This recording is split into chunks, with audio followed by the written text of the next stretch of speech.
Good afternoon, everyone. Welcome back from our summer recess. Welcome to what's today's date? The August 18th regular City Council meeting.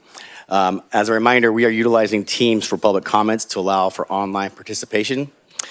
The City Clerk will provide direction during the public comment portion. And just a heads up, the Teams software side of that is lagging today, so just please allow some patience and the buffering to get through. If that happens, we may get lucky. And then also apologize for the warmth in here. We're not doing hot yoga, but the air conditioner is having issues, but we are currently working on it. Madam City Clerk, can you please do roll call? Councilmember Warren. Present. Councilmember DeForest. Here. Councilmember Stone. Here. Mayor Pro Tem Holliday. Here. Mayor Lavelle. Here. Let the record reflect all members are present. Thank you. At this time, we will do the Pledge of Allegiance and the invocation. The Pledge of Allegiance is going to be led by Councilwoman Warren, and the invocation will be led by Dr. Fred Schaefer from the United Church of the Valley. If you are able, please stand, remove your hats, place your hand over your heart. Ready, begin. I pledge allegiance to the flag of the United States of America and to the republic for which it stands, one nation, under God, indivisible, with liberty and justice for all. Up, the hand up.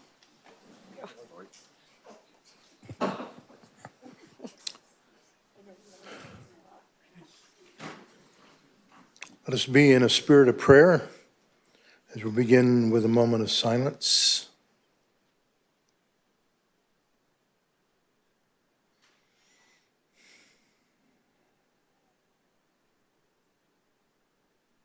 God, you are with us here in this place even now.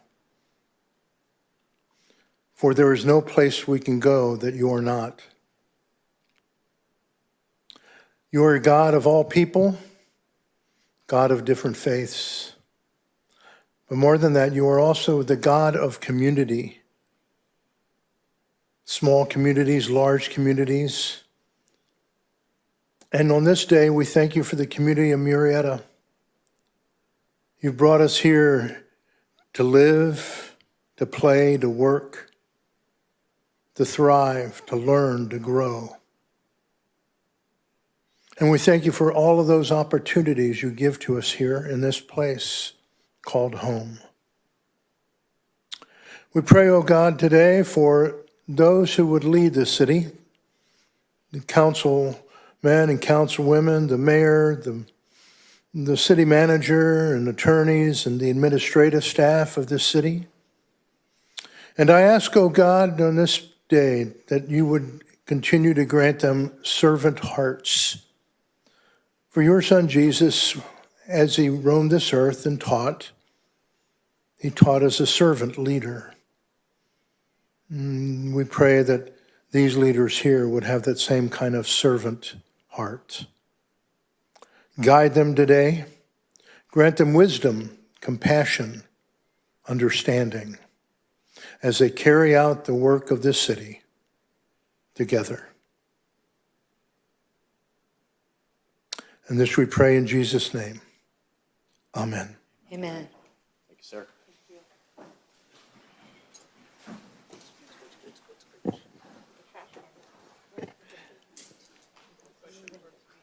Madam City Clerk, are there any changes to tonight's agenda? Thank you, Mr. Mayor. There has been a request that consent calendar item number 10 be removed indefinitely. Okay. So with 10 being noted, I'd like to call for a motion and a second. A motion by Councilwoman Warren and a second by Dr. Lisa DeForest. Please vote.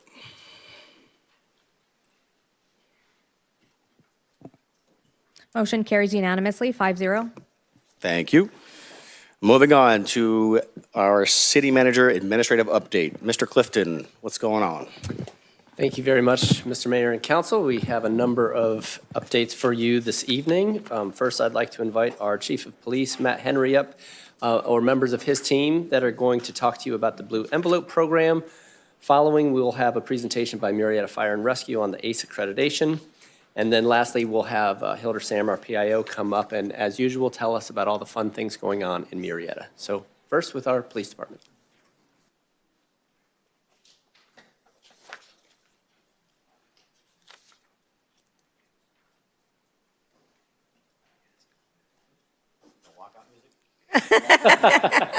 All right, so I have members of our community policing team here. I have Sergeant Matt Schmidt and Officer Travis Alexander, and they're going to kind of just give you guys a rundown of the Blue Envelope program. It's something that we've started over the last couple of years. Great program, and I'm going to let them tell you all about it. Good evening, Mayor, City Council, City Manager. My name is Matt Schmidt. I'm a sergeant at the Murrieta Police Department. I currently oversee our community policing team as well as our community behavioral health assessment team. As I'm sure you're very aware, the Murrieta Police Department is always looking for different innovative ways to help connect with our community, especially if those ways help keep our police officers safe and the public safe. One of those programs is the Blue Envelope program. At this time, I'd like to introduce Officer Travis Alexander, who's going to provide a brief overview of our program. Good evening. Thank you for having me. A little bit about myself. I've been a police officer for approximately 12 years. I began my career with the Riverside County Sheriff's Department. I lateraled over here. I've been here for about 7 years now. I have worked patrol, our community policing team, and now our community behavioral health assessment team. I'd like to shed light on our Blue Envelope program as I'm a part of our behavioral health assessment team. As we all know, traffic stops can be pretty stressful. It's something that happens in law enforcement. We want to ensure that our community is safe and comfortable, so the Blue Envelope program helps that. With the Blue Envelope program, how it works, you come down to the police department, we have a blue envelope for you. It gives you a list of instructions to help individuals with PTSD, anxiety, autism, any type of communication disorder. You come to the police department, you get this blue envelope, it'll give you instructions on what to do during a traffic stop. On the back, you can put your license, registration, proof of insurance, you put it all inside of the blue envelope. On the back, you have a place for your emergency contact. So that way, during an emergency situation, we can call your emergency contact. At the police department, we have multiple items of merchandise, such as our blue envelope brochures, bracelets, keychains, buttons, stickers, and lanyards. Just more information. So the Blue Envelope program is so that law enforcement can make our community feel safe. It's easier for us to de-escalate situations. Under Chief Henry's leadership, all of our officers are trained in de-escalation, de-escalating intense situations. Next. Lastly, this is our QR code. If you want more information on our Blue Envelope program, it'll take you to our department website. The Blue Envelope program for us is more than just a blue envelope. It's a way for us to connect with our community, earn the trust of them, and build better partnerships with our community. So that is a very brief overview of the Blue Envelope program. I would love to answer any questions about it if you guys have any questions. Real quick, is this a state, federal, or a national program? It's actually national, however, they're not a nonprofit, but everything is provided to the police department, all of the materials, all of the actual blue envelopes, the stickers, lanyards. There is zero financial impact to the city. Wow, and is there a parent company that runs this, or is it just the Blue Envelope program? It's just the Blue Envelope program. Wow, that's awesome. Thank you for doing this. Colleagues, do you have any questions? Oh, sorry. Ms. Warren, go ahead. Thank you. I brought this forward to the chief and asked him if he would have a presentation on this because I saw a presentation. I was quite enthralled. I was very happy to see this. It's my understanding that the Blue Envelope program could also be for a passenger in the car, not just always the driver. So if there's a passenger in the car that has a disability or has PTSD or something, you would know that because there usually is a sticker on the back of the car. Is that correct? So before you walk up, you might see that sticker to give you a little bit of an alert what might be in the car? Correct. There is stickers. So the unique thing about this program is that it's solely rests with the people who pick up the materials. So they might have the sticker, they might have a lanyard, they might have a bracelet, or it could be all of those things all at once. But really the biggest part of this is the actual blue envelope. And we get the question of, well, is it specific? You know, do I have to have a very specific mental condition or medical condition? The answer is no. Really, it's whatever the person with the material believes that by providing that material to law enforcement, that they'll have a better understanding on how to communicate with anybody that's in the vehicle. And I just thought it was important that the public knew about this, and what a better place to do this so they can review this online when they want to. So thank you so very much. I really appreciate your efforts in bringing this to our public. You're welcome. Mayor Pro Tem Holliday. Thank you, Mr. Mayor. Can you share any statistics of how often you've run into people using these in the city? Sure. It's a great question. There is no current matrix in place for that at all. We do know that people come to the police department and pick up the envelope, but because the police department, and I believe we shouldn't be in the business of tracking people that have any type of condition whatsoever, the officers don't report back to us just because they encounter somebody with that envelope. So there's really not a number that I can give you other than we are aware that people do come to our department and pick up the material. One last comment, maybe as this rolls out, if people don't know about it and you do notice anxiety or some type of uncomfortable feeling that's abnormal, you could offer this program to them or a flyer at the car. Absolutely. So we know that has been done. This program for the Murrieta Police Department has actually been around for about a year and a half. Larger agencies, they've been implemented this years ago. We also posted this last night on our social media pages, and the response already was very good comments. That's awesome. Thank you guys very much for doing that. You're welcome.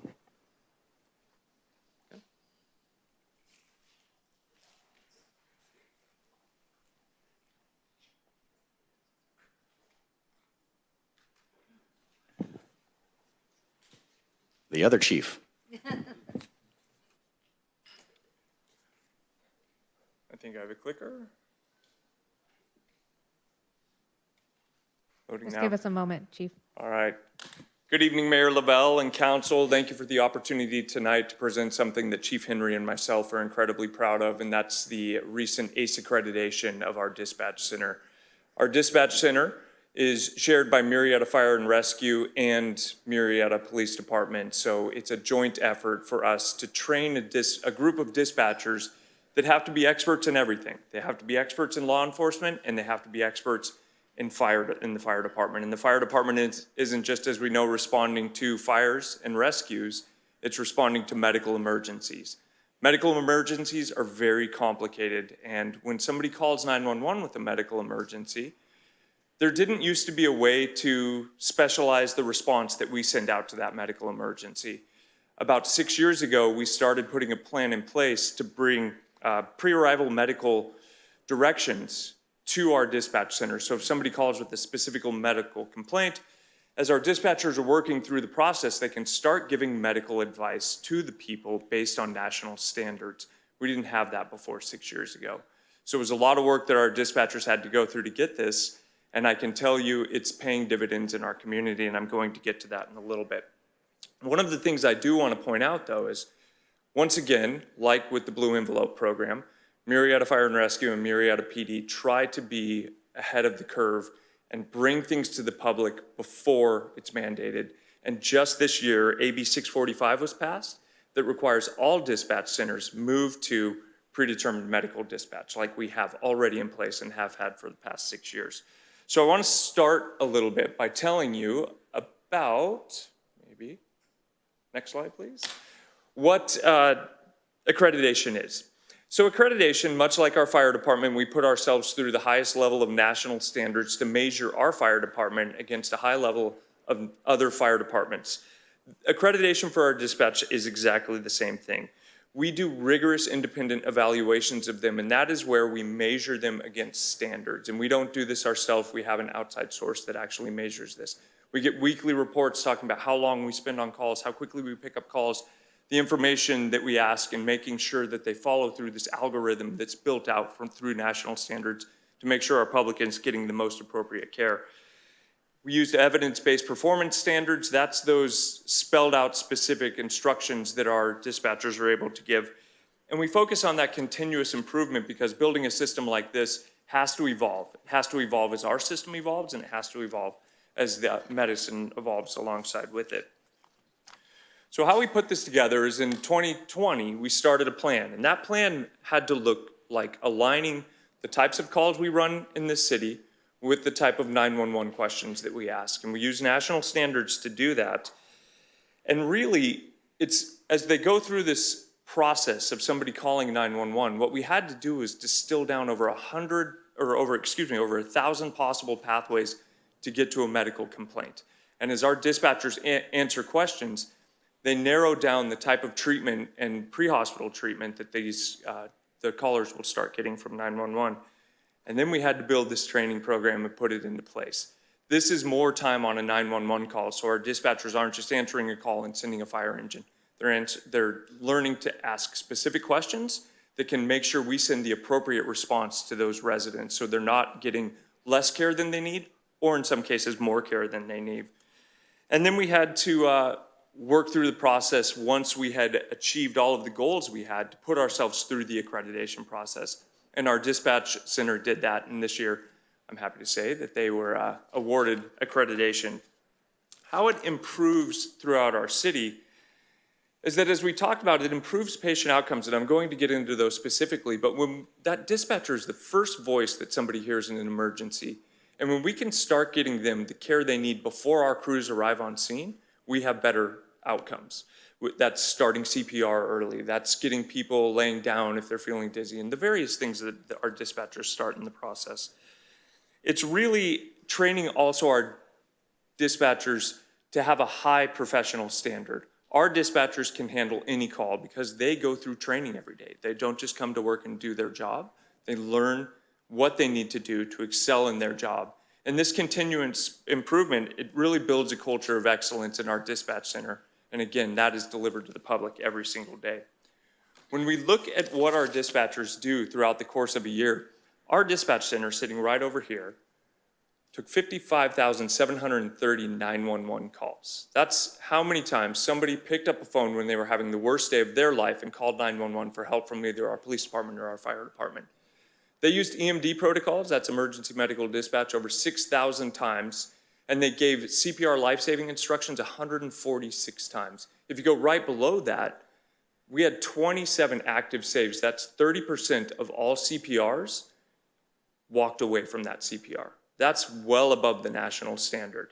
And that is something that wouldn't happen if our dispatchers weren't there starting those pre-arrival instructions, telling our residents to start CPR and how to start CPR. So our crews have a great place to start when they get there. And then if you look, we had 73% of our calls are EMS responses, and that's over 10,000 patient encounters for Murrieta Fire and Rescue. And all of those people are firefighters, as they're responding, have the information coming up on their screen telling them the specifics that they're going to see when they get to the scene. It gives them a head start on the call as well. So we're happy to say that the city of Murrieta is now only the 18th dispatch center in California to have this ACE accreditation, and only the 379th in the nation.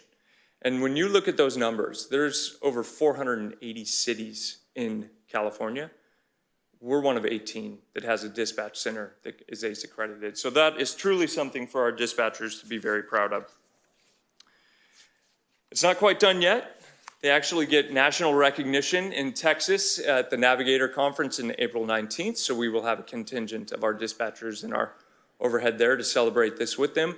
But I want to say a strong thanks to all of our dispatchers in the audience, for Chief Henry for assembling such a great dispatch team. This couldn't be done without the tremendous hard work from all of the dispatchers that do it day in and day out. So thank you very much to them, and congratulations to our dispatch center.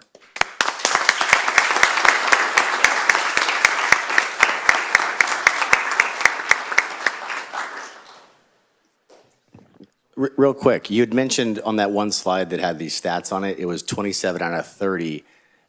You said 30% walked away, but that's 90% of this. 27 of the 146, which is 30%. Oh, gotcha. Yeah, Okay, sorry. gotcha. Sorry. Falls directly under. Right. Okay. I was trying to give you more credit. Well, yeah, I wish we got 90%. but- That's great. Thank you very much for the presentation, and congratulations.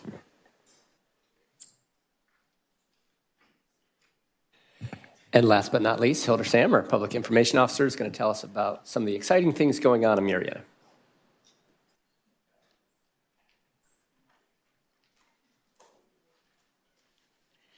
Good afternoon, Mayor, Honorable Council. So, as usual, there's a lot going on in Murrieta. We've had concerts in the park all summer long, and I hope everyone has had a chance to go check them out. In September, we are having one of the biggest events of the year, which is the State of the City. The biggest event. The biggest, excuse me. September 30th, we hope that you join us for the State of the City right here at the Town Square Park and Amphitheater, where Mayor Laval will deliver, along with his colleagues from the City Council, the State of the City address. It is sure to be a fun event. It'll be very predictable. Other than that, we also have a packed schedule. We have the Murrieta Night coming up at Storm Stadium this week on Thursday, the 20th. We hope that you join us. You can purchase tickets. They're only $16. You can scan that QR code on the screen, get tickets, and come out and see Mayor Lavelle, again, throw the first pitch.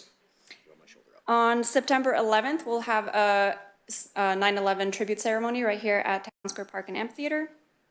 We are also having our bulky item drop-off and shredding event on Saturday, September 26th. Please make sure that you arrive early for that. It is a very popular event, and usually the line will go all around Jefferson and Calmia, so please arrive early. Our concerts in the park are closing out with 2 last dates now in August, and we are adding 8-Bit with a beer garden, which starts at 6 p.m. on the 22nd and the 29th, so please come join us. And I just wanted to let everyone know, if you're not aware, we have a lot of programs and events through our library and through our recreation division of CSD. Here on the slide, there's just a few examples of all the programs and events that they throw and host, and there's such a wonderful asset to our community, and I do encourage everybody to follow Murrieta Library, Murrieta Parks and Rec on social media, and then go to murrietaca.gov/classes and sign up for whatever your heart desires. Last but not least, our Murrieta magazine is coming in September. We're very excited for this edition, and you can sign up for our monthly e-newsletter, More Murrieta, on murrietaca.gov/connect. Thank you. Thank you. And thank you, Mr. Mayor. That concludes my announcements today. Thank you, Mr. Clifton. Moving on to governing body, commission, and committee reports and announcements. This is the time that you get to see where we have been and what we've been doing, representing you guys throughout the various committees we do, and then the events in the city, if we're there. Starting off with Councilwoman Warren. Thank you, Mayor. During our break, there was a couple of meetings. RCTC and RTA were dark during the month of July. However, since they start back up in August, so did the RCTC Budget Implementation Committee meeting started. There's no reportable action. And we also had our August 12th RCTC meeting, and there's no reportable action there either. On to my governing body announcements. We may have been dark, but we were all very busy. I know that for a fact. I did have a meeting with staff and somebody who's interested in a One Care Wellness Center potential for a new healthcare facility, which was very exciting. I attended another swearing in and promotion ceremony by our wonderful police department. There's a nonprofit in town called Hearts of Hoot Beats Gala, and they had a big event that was for equine therapy, helping foster kids work with horses to have a purpose. And I was very happy to be able to do the blessing that night and represent our city. They bring in a lot of kids and veterans from our community through their programs. I'm very, very happy and very proud that the property behind some of the Knolls community is managed by the Natural Lands Management Group. And we had a meeting on July 13th, including Chief Malloy, Fire Marshal James Gillespie, and Chief of Community Risk Reduction, Doug Strohschneider, to discuss non-maintained land behind the Knolls community that needs fire protection. We would never ask them to go down to dirt, but we do need them to thin it out, make it safer for our community back there. A lot of our seniors are disabled, and should there be a fire, with manufactured homes, those go up quite quickly. So we finally got a response back from them. They are moving forward through their grant process, and they will be thinning that out coming this fall and getting rid of non-native plants and thinning out areas so that the skipping of fire does not get to those homes as quickly as it could right now, because it's a very big threat at this point. We all made did filming for our Parks Make Life Better. A lot of us did that. As you can see, I was here, there, and everywhere, but we did have a very special retirement party for an employee, Jerry Schuler, who was 20 years with our CSD in our Murrieta Senior Center, and I'll tell you, she is going to be missed dearly, and that was a hard goodbye for many of us. Over at the Vintage Reserve Park, Exceptional Opportunities donated a new communication board for kids that do not have verbal skills, and Excel mounted the board at their cost. There was no cost to the city at all. The nonprofit paid for it, and while we were there, we had kids come up and look at it, and point to things so they could verbalize things through this board and tell somebody what was going on. We're hoping that they'll do more of this and put them at every one of our parks. Everybody deserves to have fun at a park, and this is a great way to communicate information that they can't verbally speak about.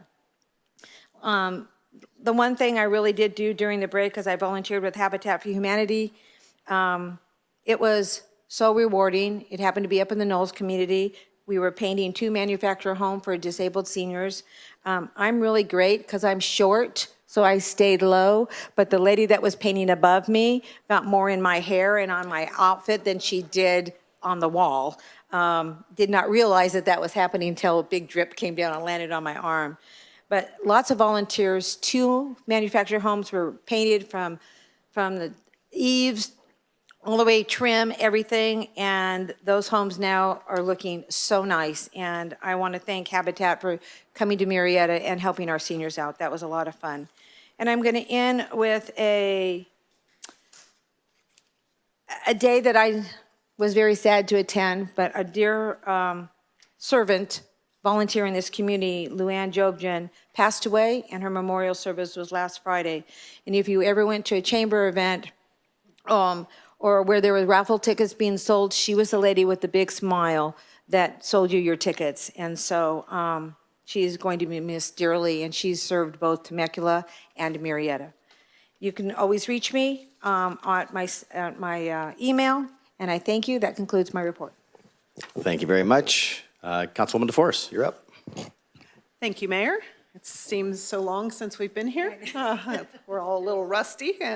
So I just want to say that in the last 6 weeks, we've been dark. I've used staff to answer more emails than I would have ever.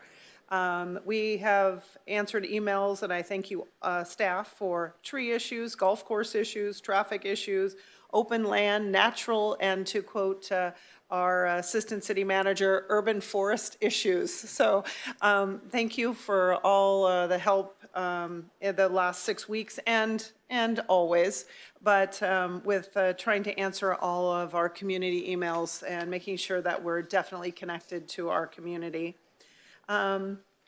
Lots of things happened, and you can read through my list. I won't go through all of them, but some of the things I'd like to highlight is we did have our first meeting for the Equestrian Park Subcommittee at the Equestrian Center.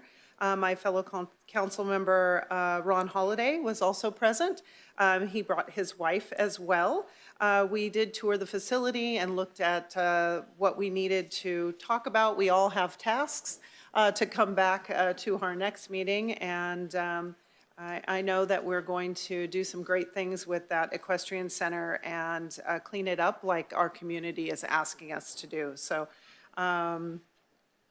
I normally would have attended the Riverside County Habitat Conservation Agency and Animal Friends of the Valley, but they have been dark for the summer.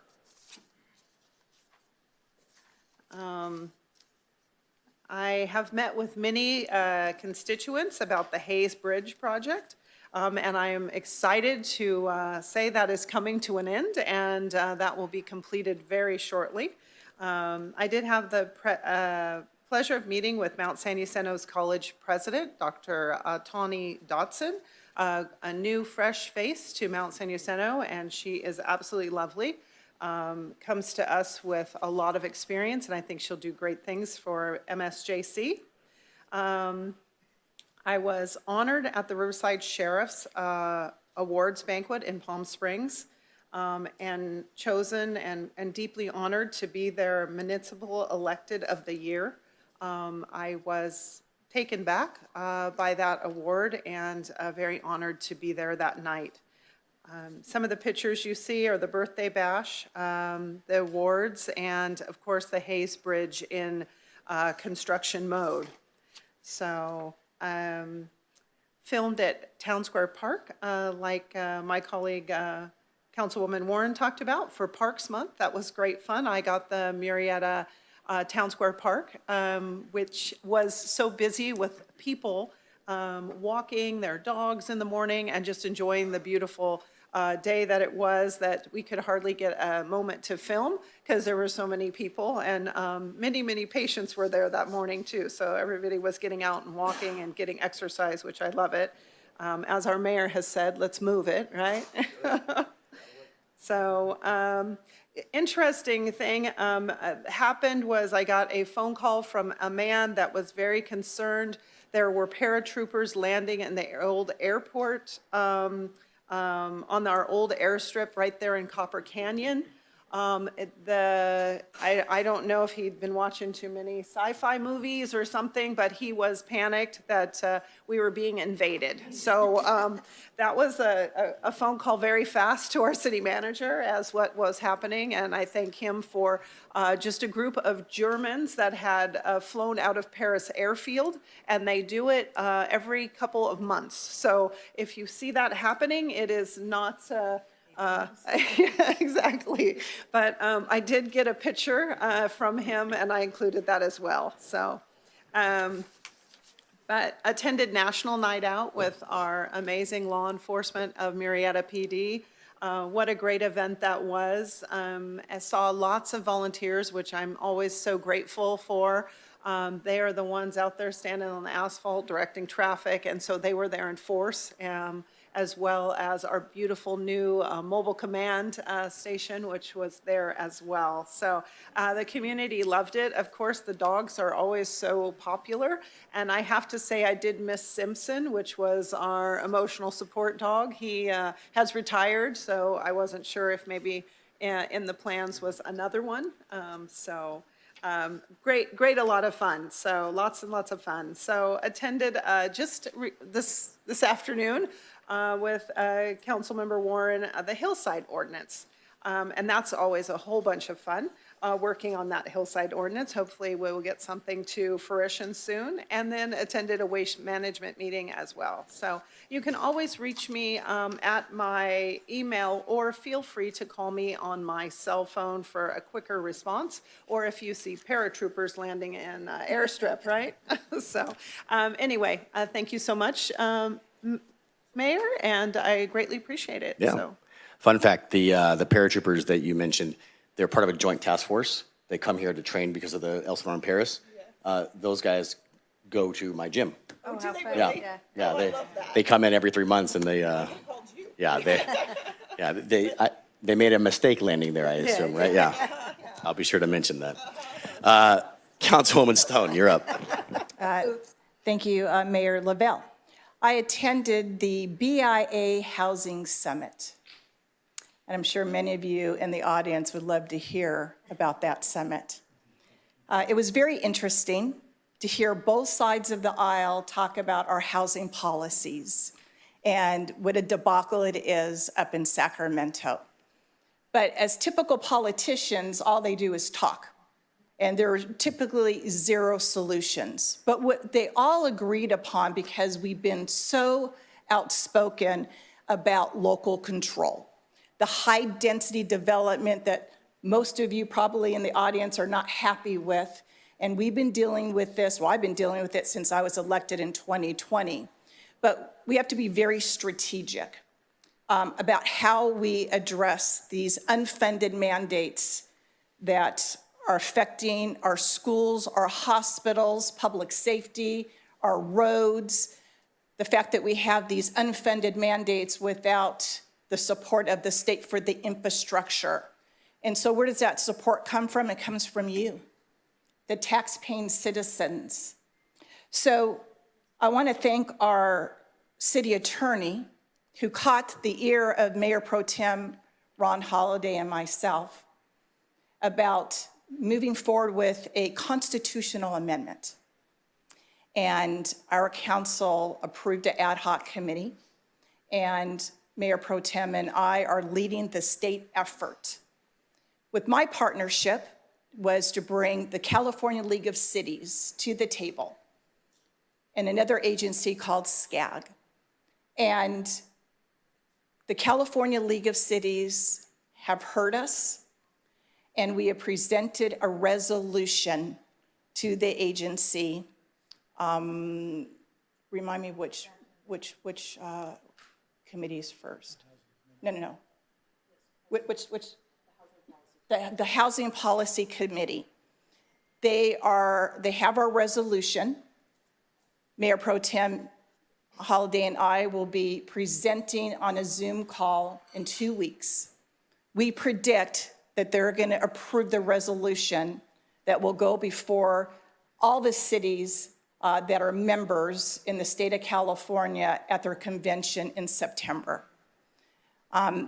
Mayor Pro Tem Holiday, his task is to contact every city in Northern California, and my job is every city in Southern California. It's been tedious, but I've been in the office pounding the pavement, and I have spoken more than 30 cities. And ironically, one of the cities I spoke to was the mayor who's going to be the incoming chair of the California League of Cities. And so what does this mean? It means that we want to move forward with a ballot measure, probably in 2028 and 30, to force the state to have the cities at the table to address the unfunded mandates. Timing in politics is everything. We're seeing it from both sides of the aisle, and we believe that this is going to get through the finish line. In addition, there's a Southwest Leaders Elective Collaborative that Mayor Cindy Warren and I have been facilitating for the last 2 years. Another small piece of the pie to address traffic issues. Our overpasses that are adjacent to our freeways are controlled by Caltrans. So when we try to synchronize our lights, we can't because Caltrans will not sit at the table with us. So we reached out to Assemblywoman Kate Sanchez, who authored AB 2307. We actually had to author legislation to force Caltrans to be at the table to deal with the city with regards to synchronizing our lights. I want you to know that it's gone through the entire process and it's sitting on the desk of the governor right now for his signature.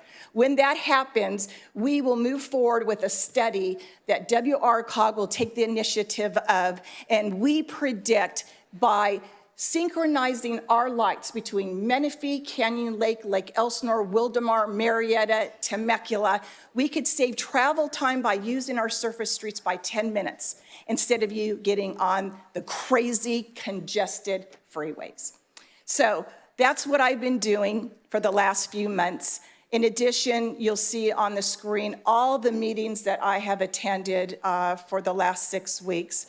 And you can contact me at lstone@murrietaca.gov if you have any questions about the ballot initiative or AB 2307. So thank you so much, Mr. Mayor. Thank you, Councilwoman Stone. You're just making it hotter in here, you know that, right? Mayor Pro Tem Holliday. Thank you, Mr. Mayor. Yes, Councilmember Stone and I have been working very hard on this ballot initiative. I did attend RCA. They did have one meeting over the last 2 months. There was nothing to report out from that. Along with Councilmember DeForest, we did start the work of the Equestrian Park Subcommittee. Look forward to some good things coming out of that. But the ballot initiative has a deadline because we have the Cal Cities General Assembly meeting in September, and we have to contact all those other cities before then and make sure that they send the delegates to be able to vote for that. A couple of the key cities that I spoke with, this was before we divvied up Southern and Northern California. I spoke with the mayor of San Diego, who tends to be more on the liberal side. But again, this is not a partisan issue. And he was supportive of having, in fact, I just asked him a question, what do you think about the state's housing initiatives? And he said, well, it'd be nice to have a little more local control. I don't know a single city who would say no to that. So I'm very optimistic that we're going to be able to get something done. Whether it's a ballot initiative, this is going to form a working group to see what the best path is. I would guess if we ended up going with something on a ballot initiative and we got the signatures, the governor would then reach out to us and say, okay, what kind of legislation can we pass to get this done? Because it really shouldn't have to go to a vote of the people to implement some common sense. One-size legislation does not fit all. In addition to that, I did go to a bunch of other things that my colleagues have mentioned. One I wanted to highlight that Chief Malloy mentioned, our dispatchers. We went to what they call as the Saves and Babes. And that event was phenomenal. It's dispatchers talk people through women giving birth and also the CPR, the 911 CPR, where they tell them what to do, how to do it. And we got to listen to some of those calls where we could hear that the person had been resuscitated. So it's truly an amazing event and to hear those calls for sure. Something my colleagues had mentioned is Councilmember Stone threw us all onto the bus with a challenge with Temecula and said, you know, whoever collects the most stuff for Milvet would win, and the loser between those two cities would have to pick up trash in the other city. Well, Temecula finally paid that off here a few weeks ago.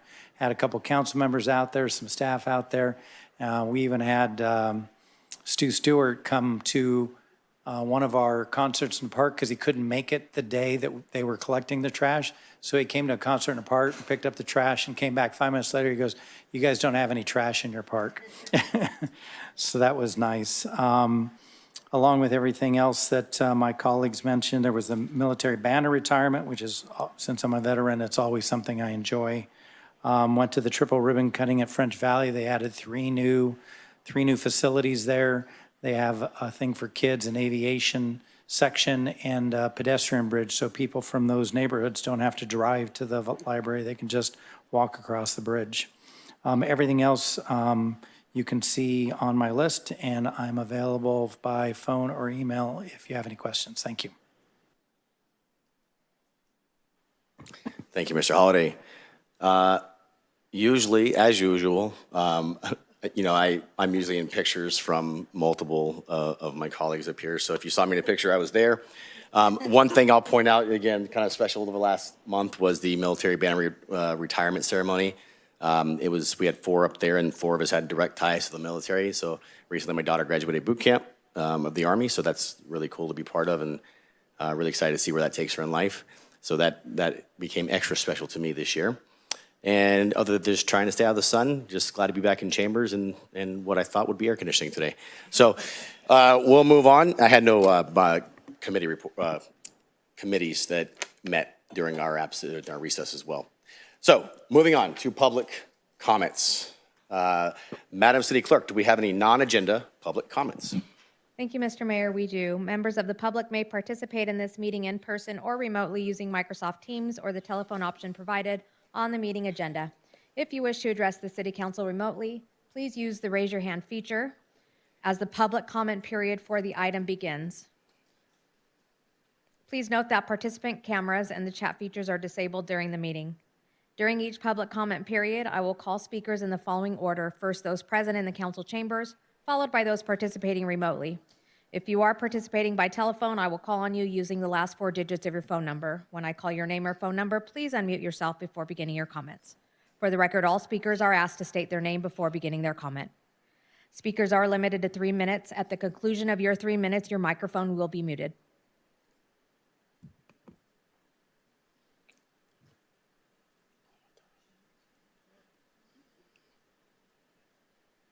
Cam Tai.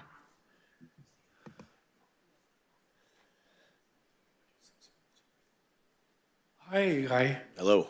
Yeah, welcome back. Thank you. Welcome. I don't know you guys would ship this flyer. They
Why is it that they disregard the many streets surrounding our area that have signs to allow for safe pickup and drop-off, but demand our dangerous corner of Dusty Trail and Hayes Avenue?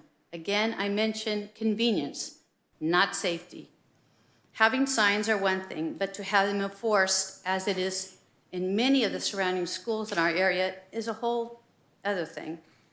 Are we encouraging residents of Murrieta to disregard signs throughout our city surrounding our schools? I certainly would hope not. We're asking the council to weigh a parking convenience against a child's safety and a neighbor's emergency access. I would ask that the council's decision include input from the local fire department and EMS on projected response time impact. Thank you for listening. Thank you. Marie Rano. Following will be Paul McQuay.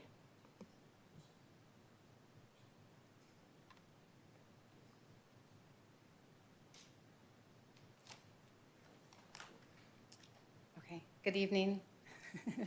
My name is Marie Rano. I also live in the Ranchos. I'm here as a neighbor and a parent who cares deeply about the safety of our children. The neighborhood traffic management plan that the city prepared was developed to address real problems: unsafe traffic volume and speeding caused by shortcutting residential streets.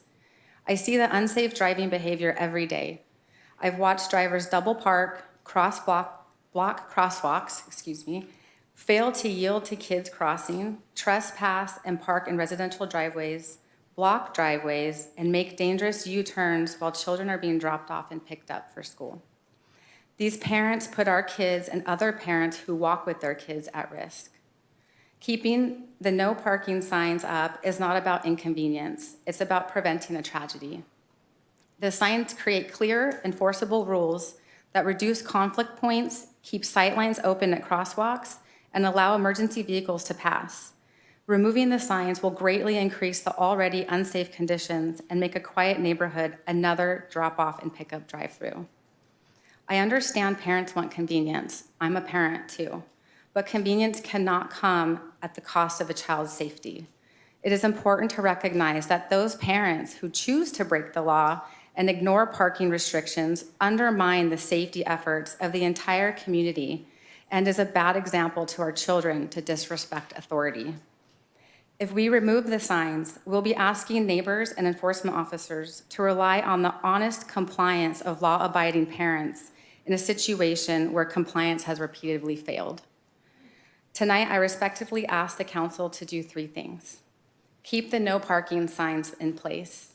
The conditions have only become more unsafe over the years.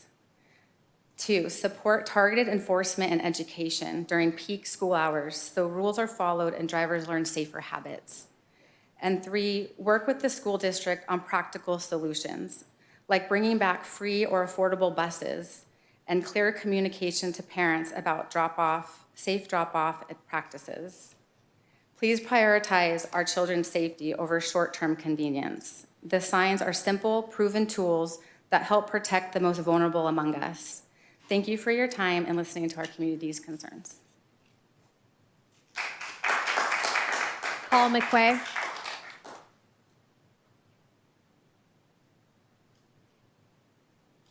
Paul McQuay, followed by Philip O'Reilly. Mr. O'Reilly?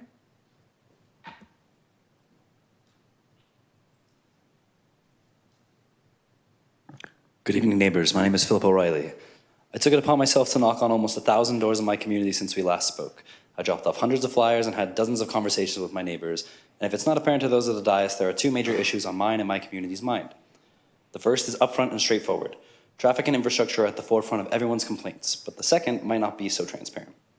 You see, when we have a community that is compelled to even interact to the influence of advocacy, compelled to answer the door and have in-length conversations, there's a very real truth behind their involvement, a reaction of feeling unheard or unrepresented, a sentiment that is underlying symptom of a greater issue, an issue of fiscal responsibility and accountability, questions of where's the city's tax money going and why? Is it being allocated properly? Do we feel represented in our tax dollars efforts? These are all questions my neighbors ask me. I spend countless hours of my own free time advocating for something I believe in, something I know is a direct benefit and upgrade to my community. Two roads are greater than one, after all.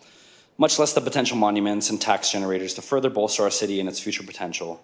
And through it all, the response I got back from the dais was a few offhand comments on Facebook, coupled with the uncertainty of what comes next. And yet, despite my efforts, much less the community's interaction on social media, not a single mention of this issue on our agenda here tonight.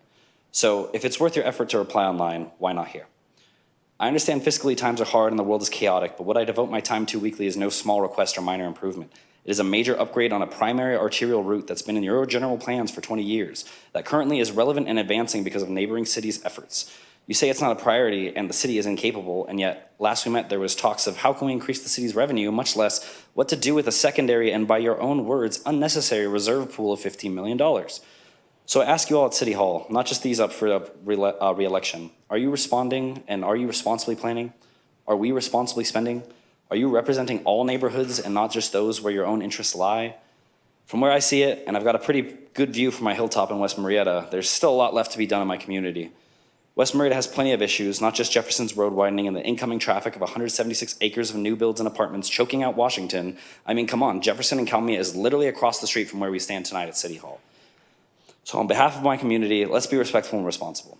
I hope the city can reprioritize Jefferson's road widening in their CIP, or at least give some explanation or timeline for residents to understand how and when. If it's gonna be the developer's responsibility, then just say that. I'm not asking for this on my timeline, I'm asking for this on a timeline. And as a last aside, Councilmember Stone mentioned synchronizing lights for better traffic on our frontage streets. Jefferson Avenue's road widening being unscheduled is a direct hindrance to that deal, as it's a primary arterial frontage street, but I digress. Thank you for your time, have a beautiful evening, everyone. Robert Fallon.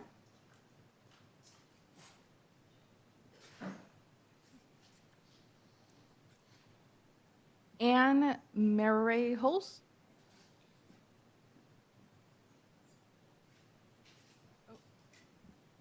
Sorry, ma'am. Robert's coming up. Oh, I'm sorry.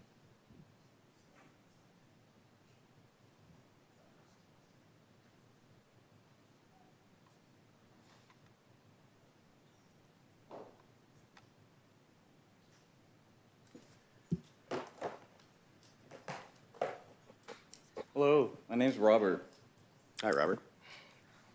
I've owned and lived in Murrieta since 1991. On my own accord, I stand on the sidewalk under the flock cameras holding this sign.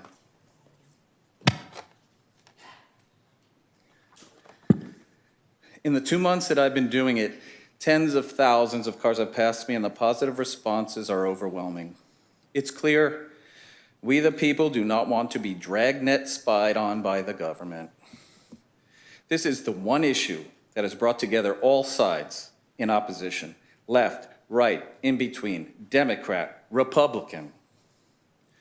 When I hear people, police, tasked with upholding the laws, defending things that are clearly against the law, it is really concerning. Rules for thee, but not for me. The Fourth Amendment is very clear. The right of the people to be secure in their persons, houses, papers, and effects against unreasonable searches and seizures shall not be violated, and no warrant shall be issued, but upon probable cause supported by oath or affirmation, and particularly describing the place to be searched and the persons or things to be seized. See, I carry a pocket constitution with me, like Ron Paul. I hope you do too. I have the right to security, includes privacy in my person. This is my person. I take my person with me on the streets anywhere I go. Setting up a dragnet is illegal without a warrant by a judge specific to the person or situation. For police and city to defend breaking the law is mind-boggling, but not surprising. The Founding Fathers already had this debate in 1791. The conversation about it is over.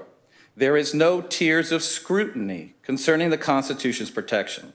The Supreme Court ruled in Bruin in 2022, there shall not be any weighted public safety interests, an ironclad contract that spells out what the government cannot do. Remember all those red light cameras that we had in Murrieta? Well, they're gone now. And we the people are demanding that the illegal Flock, Axon, Motorola Solutions, both owned by a foreign government that has publicly called for America's demise, Israel. And any other name they come by are all gone, okay? This is more than just being able to have safety amongst our community. There's people that are nefarious, that are using these against other countries. Just think about that. Now they have a window on everything we're doing, okay? Thank you for your time.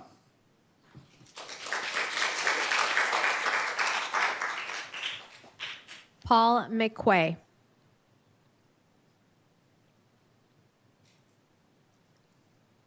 Anne Murrieta.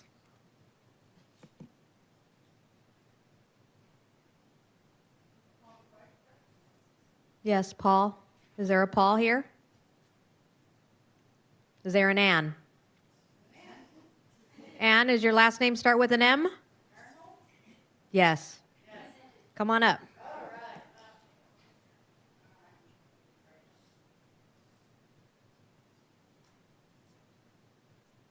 Hello, Mayor and council members. My name is Ann Marinholtz, and I am a homeowner in the Murrieta Ranchos, specifically Dusty Trail, for 25 years. I'm one of the original homeowners that fought to put those signs up restricting and controlling the traffic during the morning, 2 hours in the morning and 2 hours in the afternoon, when our kids are walking and riding their bicycles to and from school. We did this, we fought for this because of the safety of our kids, not in just our neighborhood, but the surrounding neighborhoods. We have many, many kids walking and riding their bicycles, and now we have the e-bikes, which is another whole other issue we won't get into. But with the parents driving through the neighborhood, disregarding the speed limits, they fly through the neighborhood, and they're causing safety issues. They are double parking on the streets. They are parking in our driveways, blocking our driveways, and totally disregarding the safety of our kids. The kids, I would love to have you witness this in the afternoons during pickup. That's when it's the highest and the most dangerous. And just watch.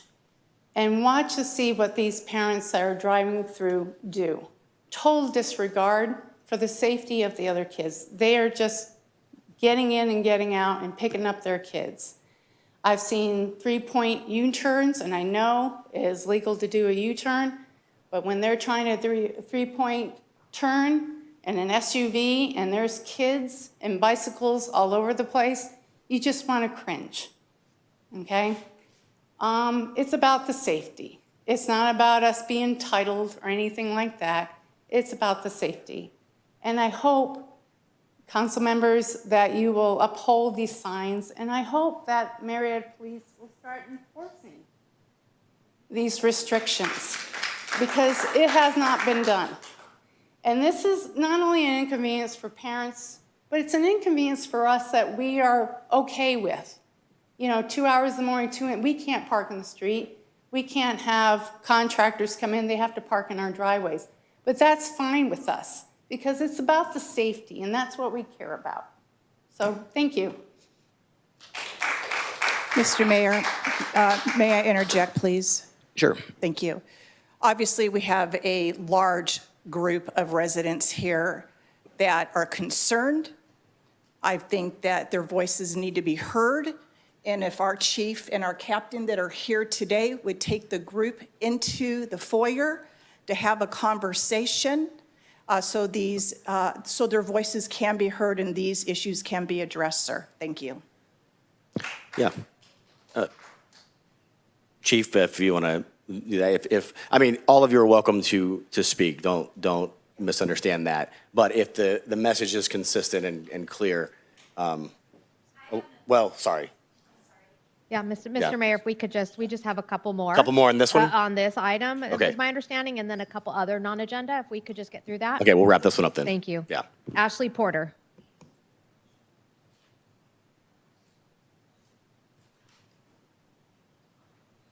I feel like I should have gone first and maybe introduced this whole thing. So good afternoon, Mayor and City Council members. My name is Ashley Porter, and I'm here today as a concerned parent and community member asking the city to reconsider the no stopping, standing, or parking restrictions during school drop-off and pickup hours in the neighborhoods surrounding our schools. In the neighborhood surrounding Thompson Middle School and Murrieta Valley High School, these restrictions areas are along, Chisholm Trail, Hayes Avenue, Oregon Trail, and Dusty Trail. These signs were put in 2003 when Murrieta Valley High School was the only high school in Murrieta and had a student population of approximately 4,228 students. Today, for the 26-27 school year, Murrieta Valley High School has approximately 2,174 students, more than 2,000 fewer students than when the restrictions were put in place. That's a significant change. If these restrictions were created more than 20 years ago to address the traffic and student population that existed at the time, then the city should reevaluate whether those same restrictions are still necessary today. We should not simply continue enforcing a decades-old restriction without looking at the current facts, current traffic patterns, and current needs of our schools and neighborhoods. I want to be clear. We all care about public safety. We want our children to get to and from school safely, and we want our neighborhoods to be safe. But these signs aren't solving the problem. Clearly, with their problems that they're having, it's still not working. We are seeing children jumping in and out of cars, like they said, while parents are trying to keep traffic moving, and cars are stopping briefly, pulling away quickly, trying to load and unload children whenever they can. That creates confusion, congestion, and potentially hazardous situations for students, parents, drivers, and pedestrians. I have kids in 3 different schools this year, one in Cole Canyon, where the neighborhood has allowed this. It's not crazy like this at all. People are parked, it's calm, they're not freaking out, trying to look over their shoulders if they're going to be caught. Yeah, again, they're not following the rules, I agree. But again, it's still not working. I believe our police officers have far more important public safety issues that deserve their time and attention rather than giving tickets to the mom just trying to get her kid to school on time from one school to the other school. There's no way I could drop off my child at 8:30 at Cole and get to 8:30 by Murrieta Valley High School. That's not possible for me to get her on time. So these neighborhoods and schools are part of the same community, and we should be working together. We should be on the same team, not putting families and residents against one another. So first, I want to ask you, the City Council, to review the original justification and traffic engineering basis for these restrictions, including the conditions that existed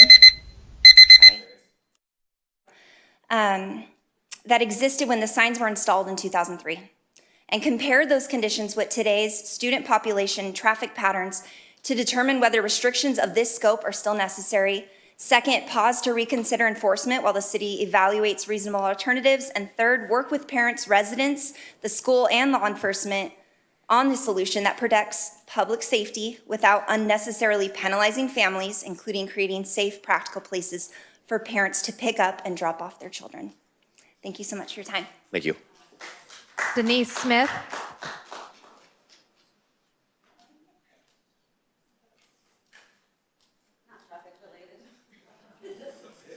A new topic?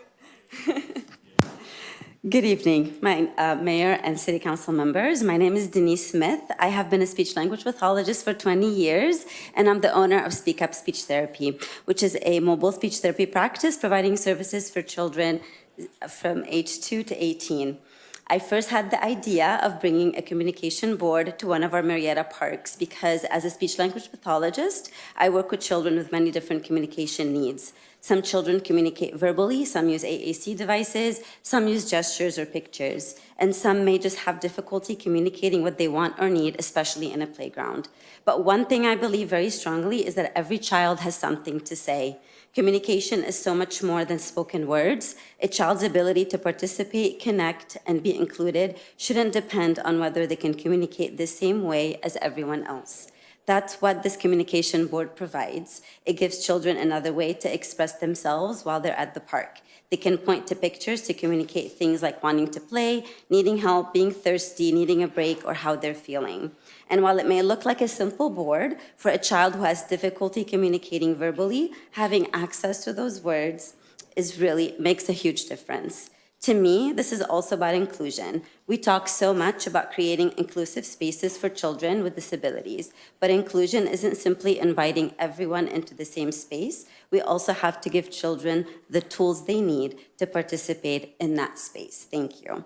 And this project really took a community to make happen. I want to thank my friend Cheryl Stark, who's going to speak briefly, of exceptional opportunities. When I shared this idea with Cheryl, she immediately supported it, and through her connection, we brought the idea to the city. Exceptional opportunities also generated a generous amount. Thank you for the City of Murrieta for listening to us, working with us, and recognizing the value this could bring to families in our community. Thank you to Smarty Symbols for answering all of our questions and creating the board. And thank you for Excel Landscape for generously donating the cost of the installation. And I'm incredibly grateful that my company, Speak Up Speech Therapy, was able to be part of bringing this resource to our community.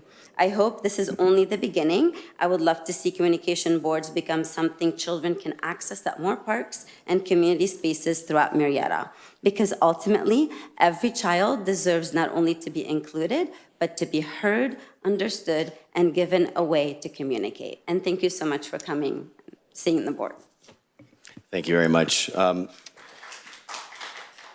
Real quick, the aforementioned technical issues I thought we might have are actually happening. So for the online crew, the Facebook stream is currently not active. Please utilize our YouTube page to follow along instead. A link has been posted on our Facebook page to take you directly to the YouTube live stream. So there's that. And Mr. Holliday, did you have something to say or ask? Yeah, I just wanted, from all the speakers, if the city manager could, it sounded like we were contemplating removing these signs. I had one speaker that said we should remove the signs. Do you know what the status of that is?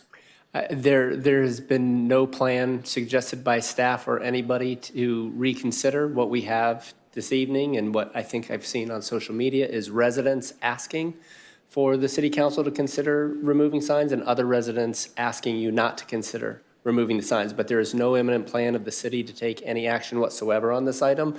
These are just residents lobbying for what they'd like to see change or not change. Some on one side, some on the other. That's right. The one speaker's comment that the population of the high school has changed dramatically, does that warrant taking a look at the traffic patterns and looking things with the school? I don't know. That's certainly one variable, but to the extent that council were ever interested to revisit the topic, I think we would probably look at things holistically, including the history of how those signs were erected in the first place. I'll bring that up under future agenda items. Thank you. Mr. Mayor, if we can complete public comments? Let's do it. Thank you. Cheryl Stark.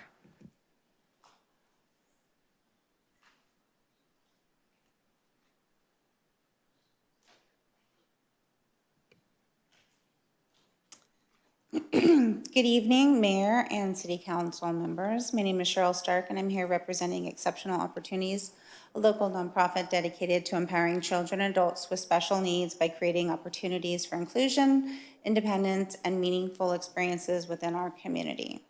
One of the ways we do this is by creating supportive activities that are accessible to individuals with a variety of needs. We also host adapted paddleboard days, Santa experiences, charter a boat to give participants an opportunity to experience deep sea fishing, and purchase adapted equipment such as rifted tricycles and adult adapted tricycles. These experiences and resources allow children and adults with special needs to participate in activities alongside their families and peers. Sometimes would not otherwise be possible. Our goal is simple: to create opportunities where everyone has a chance to participate, connect, and belong. Before I talk about the project that Denise already spoke about, I really want to thank her for bringing this to my attention and including Exceptional Opportunities and myself. She is the driving force behind this communication board that was installed a couple weeks ago. I'm grateful that she invited Exceptional Opportunities to be a part of the adventure and help bringing her vision to the community. Together, with Speak Up Speech Therapy and the City of Murrieta, we were able to purchase and donate a community communication board, which is now installed at Vintage Reserve Park. The idea behind the board is simple but powerful. Every child deserves a way to communicate and connect with others.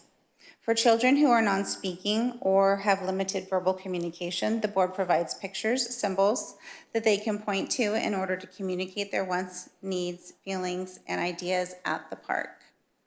What we love most about this board is that it's not only for non-speaking children. Their verbal peers can use it as well. It creates opportunities for children with different communication abilities to interact, play, and build friendships together. We are grateful to the city for working with us and helping us make this project possible. Our hope is that the communication board helps make Vintage Reserve Park a place where every child has a voice and every child has an opportunity to be included. Denise and I look forward to continuing this partnership and helping purchase additional communication boards for the community in the future. Thank you. Kelly.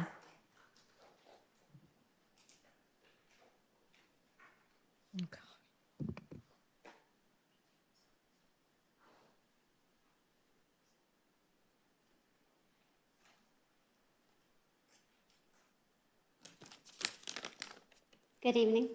My name is Kelly Cagle, and I live in the Ranches. I understand why some parents would want more convenient drop-offs and pick-up options near the school. That's a completely reasonable thing to want, but I'm asking you to look closely at what removing these signs would actually mean for the safety of the kids, residents, and the whole street. First, the safety of the children themselves. This block sees a lot of foot and bike traffic during school hours. Kids walking to school, riding their e-bikes, crossing driveways, and so on. And I'll be honest with you, a lot of these kids are not riding carefully. They are weaving between cars, cutting people off, blowing through without checking the traffic. That's normal kid behavior over here. If we allow parking and drop-off along this stretch, we are introducing cars backing up, doing U-turns, and maneuvering right through the exact space where these kids are riding unpredictably. Second, safe access for residents. Those of us who live here still need to get in and out of our driveways every single day, including during the exact hours drop-offs and pickups would happen. Congested, double-parked cars make that difficult and dangerous, especially with kids nearby. Even with the signs being up, there is still a huge issue being able to come and go into our neighborhood due to high traffic and illegal parking. We don't get much support from our police department, at all. I, on my cameras, showed 3 times last year that they showed up. Third, and maybe most important, emergency access. These signs weren't put up arbitrarily. There was a period when the restriction wasn't enforced, and it created a real hazard. Cars lining both sides of the street narrowed access into the neighborhood to the point where emergency vehicles would have struggled to get through quickly. If there's a fire and medical emergency, anything time-sensitive, minutes matter. We cannot risk recreating that bottleneck, especially at the exact time of day when the most people, including children, are out and about. Finally, I'd point out that providing a safe drop-off and pickup zone in the school is the school's responsibility, not something that should fall on a residential street. The school has its own property, its own parking lots, and the ability to design a proper loading zone with staff supervision. Pushing that responsibility onto a residential block, one that wasn't designed for that kind of traffic, shifts the burden and the risk onto homeowners and kids who have no part in that decision. I have a board, and I don't know if you can see it, but I have hundreds of minutes of incidents in our city. I live on the corner of Hayes and Dusty. I get all the traffic. We get no support. I have personally broken up fights in that street with kids that are taller than me, okay? We are getting no support over there. And I would love to submit this stuff to you. So I thank you.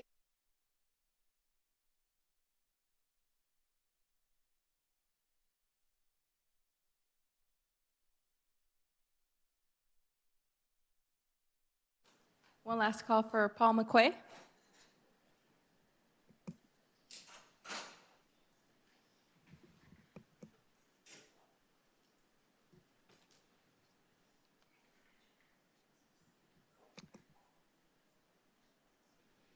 Okay, Mr. Mayor, we're going to move on to remote. Yama Nawabi, please unmute yourself and go ahead and speak. You have 3 minutes.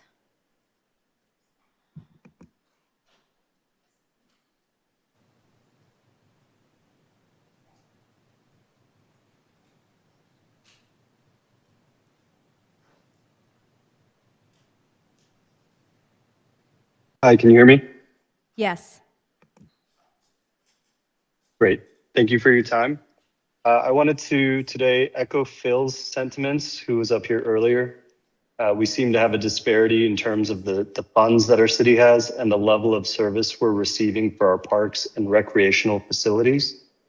It seems like the common theme in Murrieta is that these facilities are in disrepair.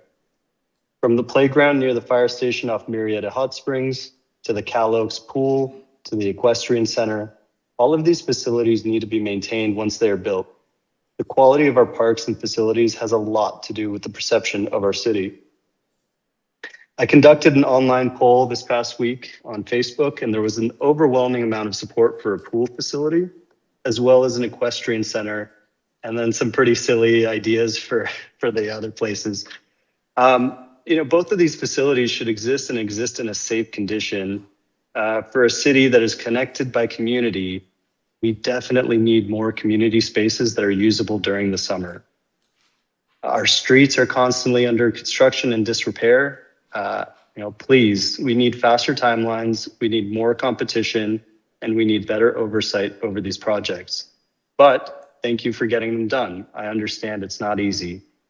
I just want to leave with this thought. Efforts should go into our local community and change we can affect, not fighting Sacramento. There has been no fruit born out of these fights.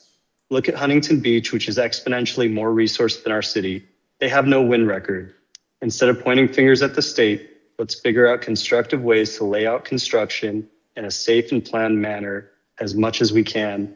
Thank you. Thank you. That concludes public comments on non-agenda items. Thank you.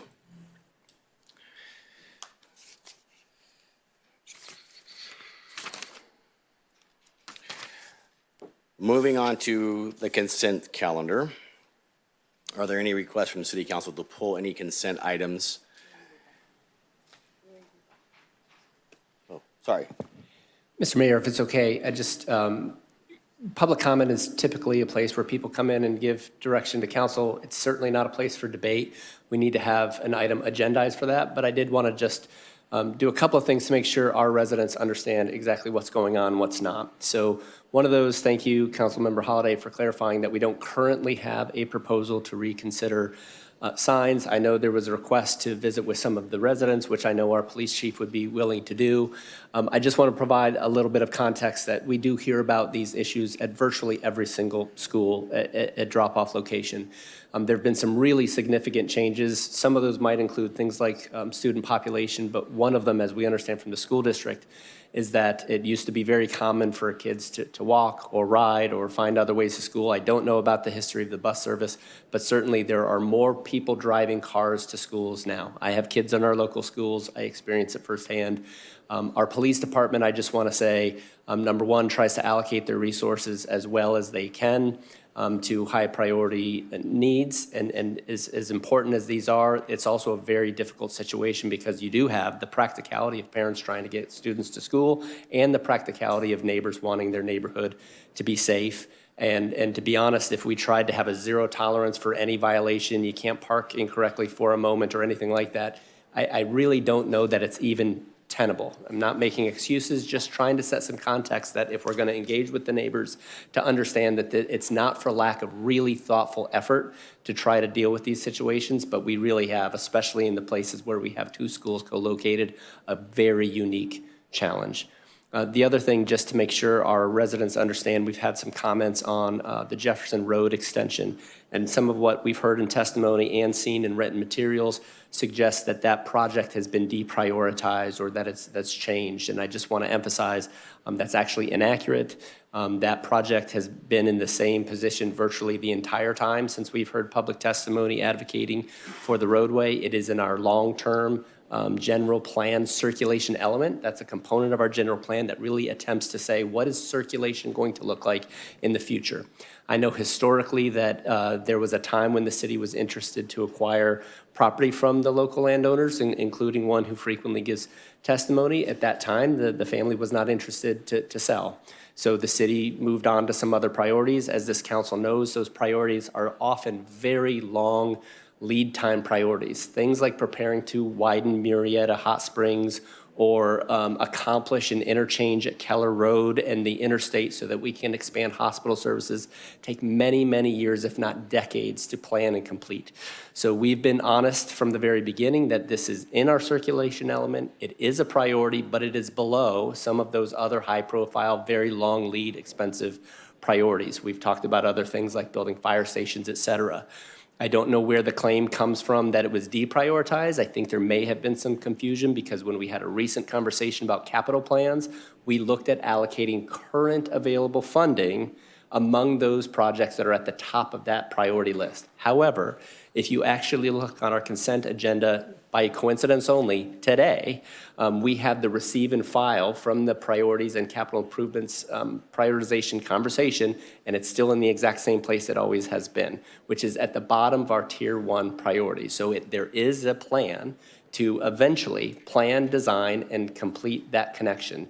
We tend to not be able to respond immediately when, say, a private developer that sometimes says, I'm going to develop next year, sometimes it's a decade later, sometimes it's 20 years later.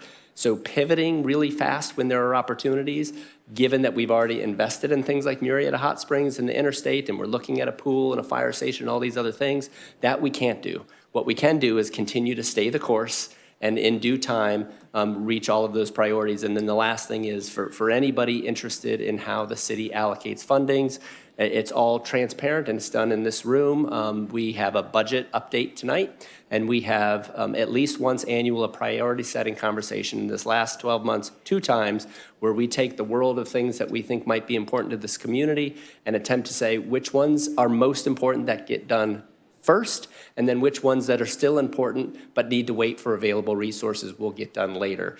Those materials happen to be in tonight's agenda and available online, and we would encourage any residents to continue to engage in what they see as most important so that you can make those decisions with the best information possible. That is all. Thank you. Thank you for that great clarity. Now moving on to the consent calendar. Are there any requests from the council to pull any consent items or recuse themselves from voting? Madam City Clerk, are there any members of the public requesting to speak on a consent calendar item? Seeing none. I'd like to call for a motion and a second, please. A motion by Councilwoman DeForest and a second by Mayor Pro Tem Holliday. Let's vote.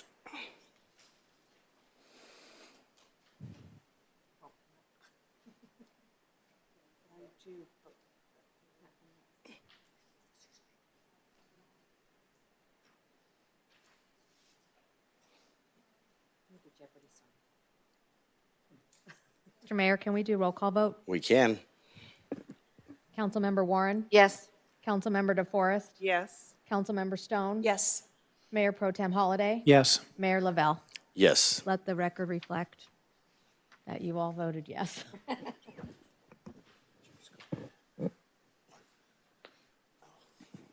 Thank you. Okay, moving on to our first discussion item. An approved professional services agreement with RSG for an annexation feasibility study. I think also just for reference, I think Chief Henry went out in the foyer to address some of the topic of the signs. So, who do we have? Hi, Kristen. Good evening, Mayor Lavelle, members of the City Council.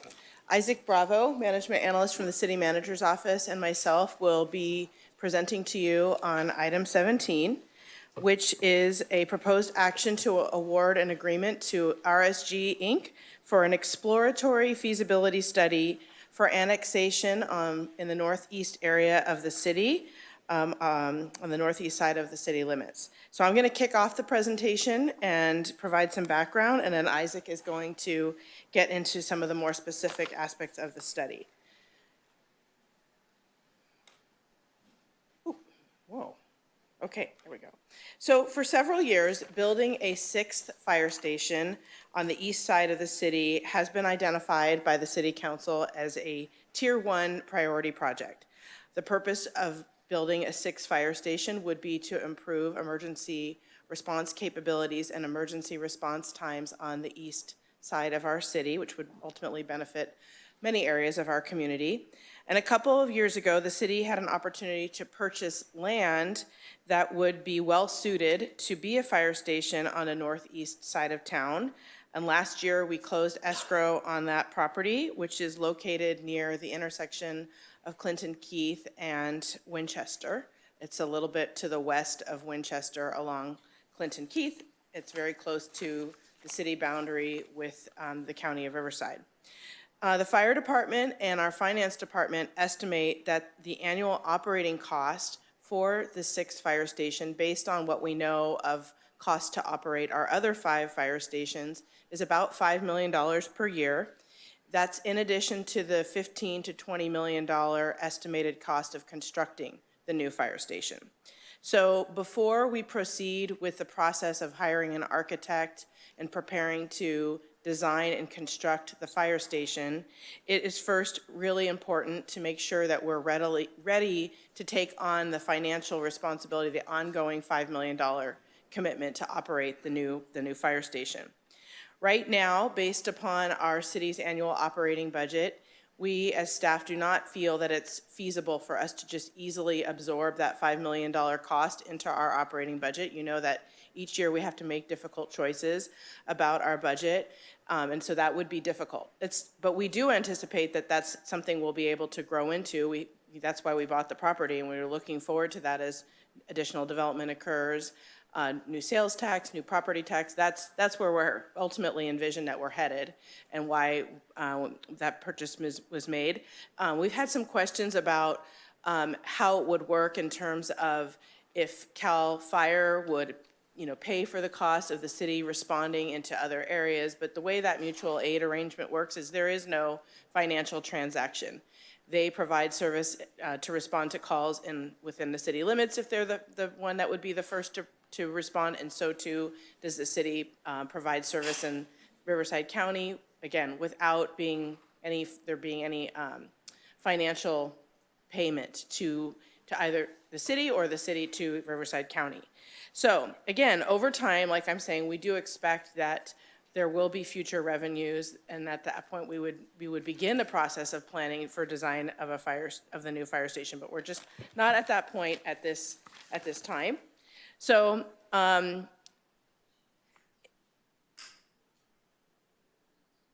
in considering the location where this property is located and calls for service, one idea that surfaced was to look at the idea of annexing specifically Spencer's Crossing, which is very near to where this fire station location is, to see if there would be a net positive revenue-wise if we were to consider annexing that area. For those revenues to go then toward the cost of operating the future Fire Station 6. So that's how we arrived at the concept of exploring this annexation feasibility. And I want to really emphasize that this is a very exploratory feasibility, looking at seeing if this is something that would potentially work. So staff presented to you as part of the February 2026 goal setting workshop when we talked about the various Tier 1 projects and what the next steps could be. We talked about a next step for the Fire Station 1 project being to look at this annexation possibility and to embark on a study that would help us really understand not only the potential revenues associated with an annexation, but also what would be the other costs that would be incurred to the city in terms of all the other services that need to be provided and other obligations that the city would have as well if it's going to be a city, and what would need to be provided.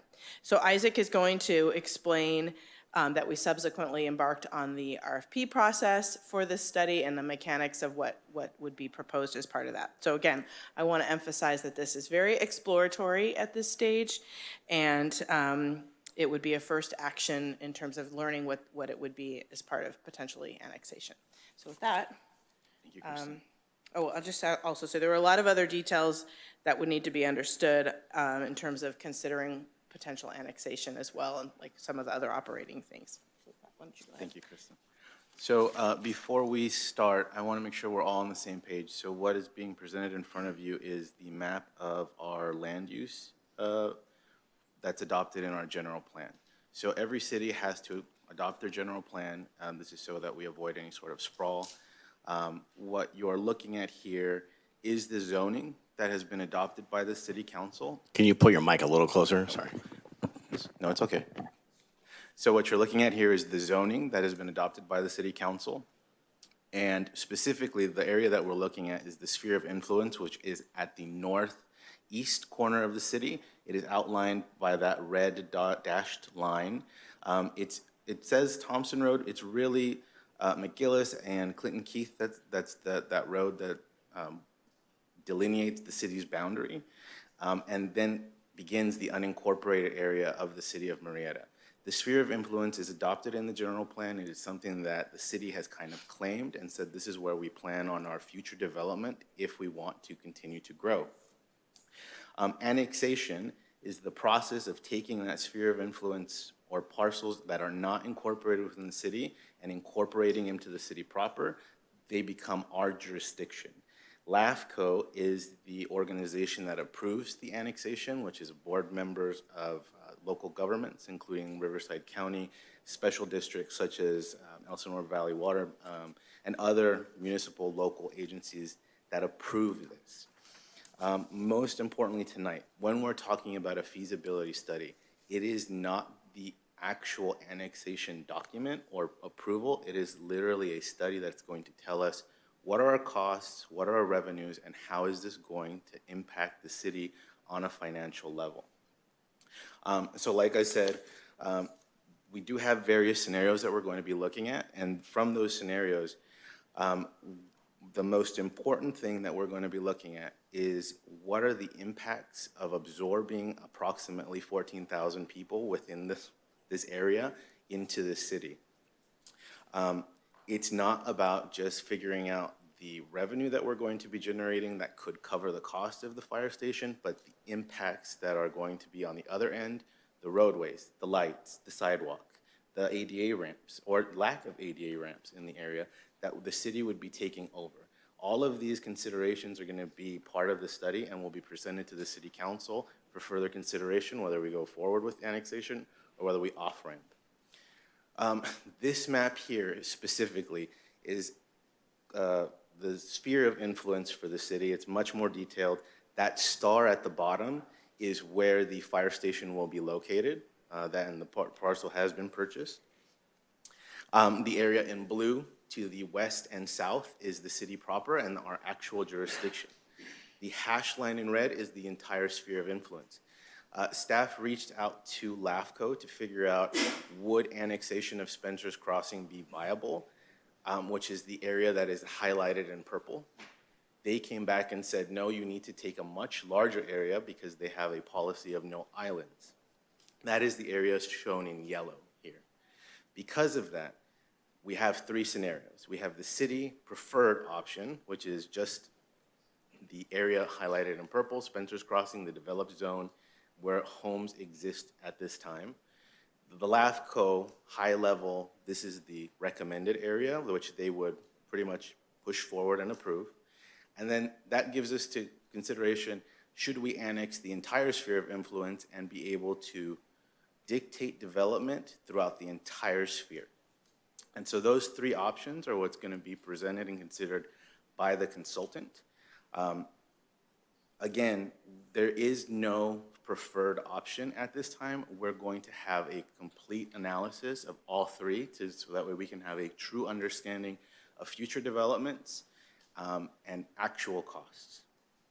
So the consultant selection process started in May of 2026. It went through and we received proposals in July of 2026.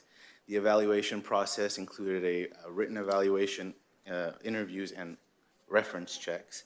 RSG Inc. was determined to be the best overall firm to guide the city through this process. And what stood out to the interview committee was their familiarity with LAFCO, their project approach, and their understanding of what the city needed. We recommended a two-phased approach, which allows the city to have an off-ramp. So phase one is the feasibility study, which is just focused on, would it be financially viable for the city to move forward with annexation?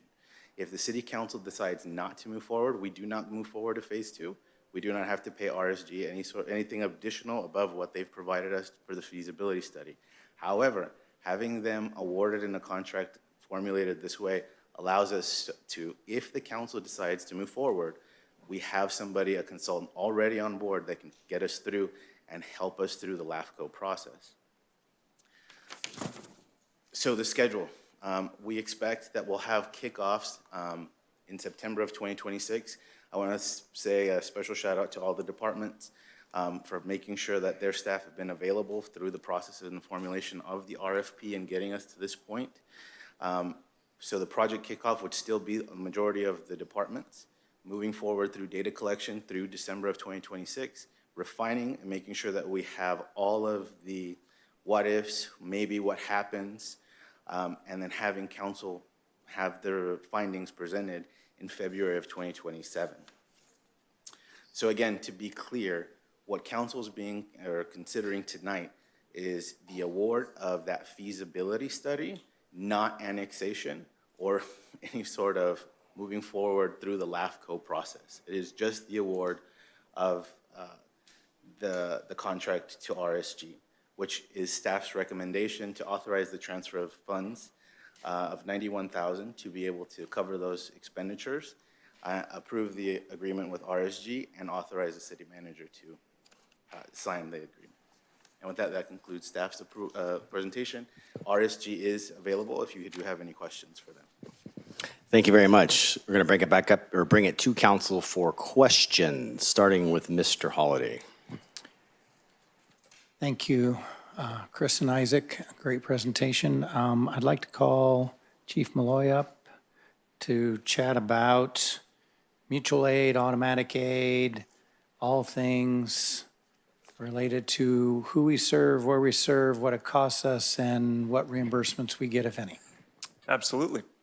Can we go back to the map that showed the fire station? So there's a couple questions within that question. There are several types of agreements that the fire service operates under. The first and primary one that Murrieta Fire and Rescue has in place is an auto aid agreement with Riverside County Fire and CAL FIRE, which we've had in place since 2023. We've had one previously, and we updated one to create complete boundary drops of our system. What this does is it allows the closest unit to respond to an emergency and the appropriate unit from the agency having jurisdiction. So if we have somebody across the street from Engine 83 off of Hunter Road that's having a cardiac event, we can get Engine 83 there before our Station 3 would get up to that area. That area can take our Station 3 with traffic over 11 to 12 minutes to get into that neighborhood. Thus, Station 6 being placed where it is to cut down that response time. That's an auto aid agreement. The way that it's written for us in Riverside County Fire is that we have a 12-minute boundary, so the closest resource within 12 minutes outside of your boundary. So we don't get pulled, our resources don't get pulled 35 minutes away from the city. They just get pulled for like immediate boundary drop issues where you'll have a closer unit.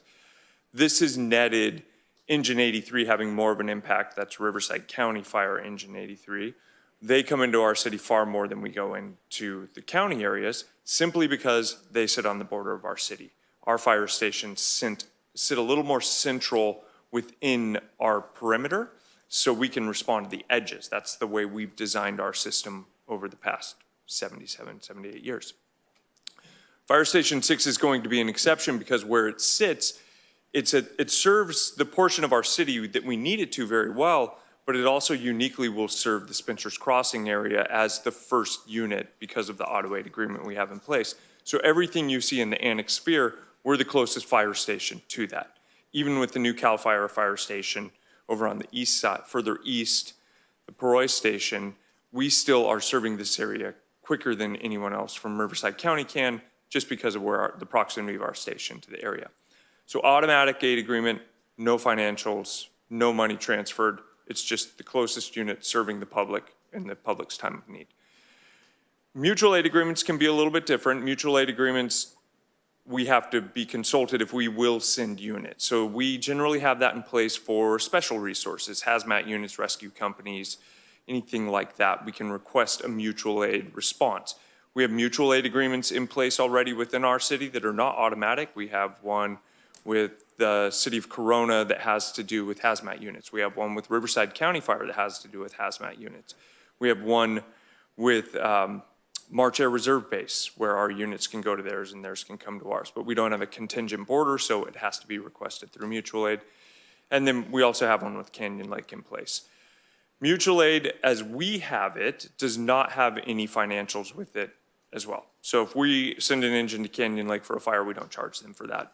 We get it back.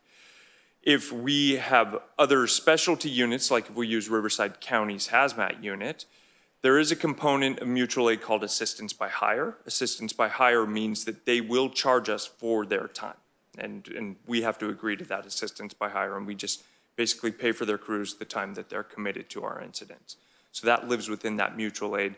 We rarely exercise that. The only time we really exercise that is on large-scale wildland fires that go multi-operational period, meaning more than a day, or anytime that we have a hazmat unit that we're going to be using Riverside County's hazmat for several hours, or Corona's hazmat for several hours. Those are units we don't have in our own city.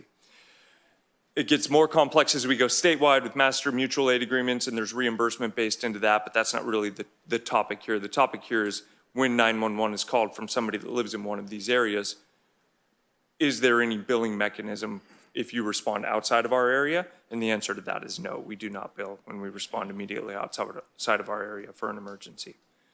And the reverse is true as well. As they respond in our area, we're not getting billed. Correct. Obviously, if we build Fire Station 6 where it is, that shift of them coming into our area is going to shift to where we're going to be going into their area a lot more. Correct. And I assume that part of that RFP is looking at that cost.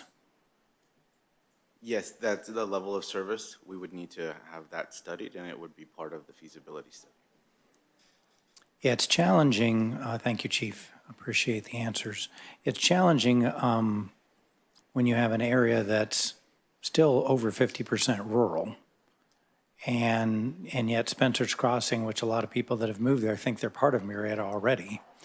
I've heard that so many times. Well, I live in Murrieta. I'm like, well, kind of not. And they wonder why the sheriff is showing up to their phone call versus Murrieta Police. Obviously, Murrieta Fire could be showing up to their doorstep, which would further reinforce that they live in the city, but that's not the case either. But the unknown is challenging for a city to say, what revenue does that area bring? Whether it's the whole area, the part of the area, or our preferred area. Without doing the study, you don't know. You can guess, and I think it's a worthwhile effort to have numbers. I'm a numbers guy. Having no numbers makes me uncomfortable. So that's all the questions I have for now. Thank you. Thank you. Councilwoman Warren. Thank you, Mayor. Thank you for the report. I want clarification questions more than anything. So the study is the first step in figuring it out. And this is what the questions that this study should bring back to us should include, in my opinion, rooftop property taxes, commercial income opportunities, what the area is currently paying for services such as a lighting district, community facility district, versus the expenses that it would cost the city to maintain and service the new area, public safety service calls, park maintenance, public work expense.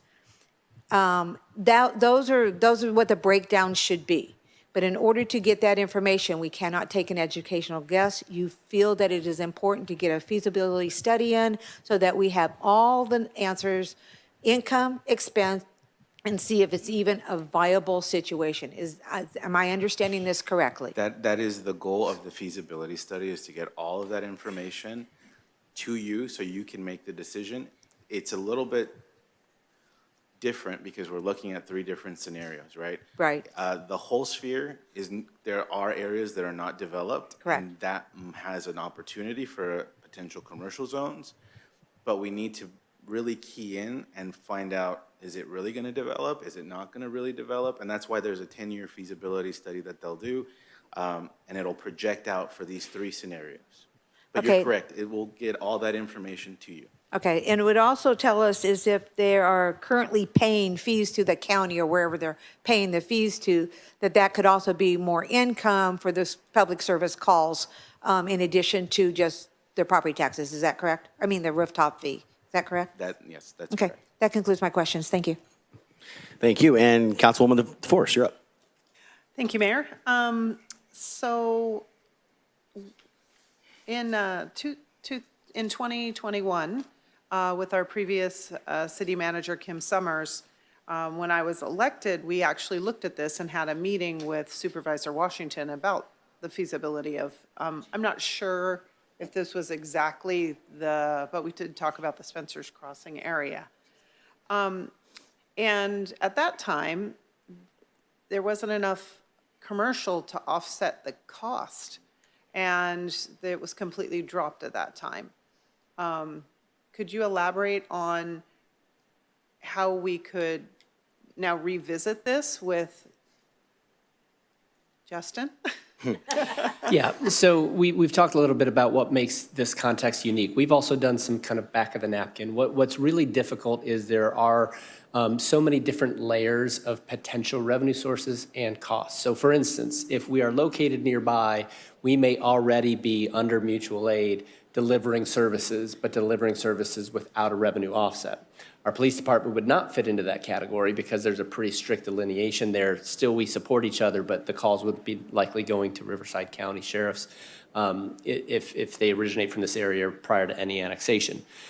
When you start to look a little deeper, you've got things like park services provided by districts. So if those districts provide basically and would provide after annexation all of the amenities to take care of parks, then that's a cost obligation we wouldn't necessarily have. So now you start to look at, we might be providing fire services anyway. We might not have to invest anything in the park side.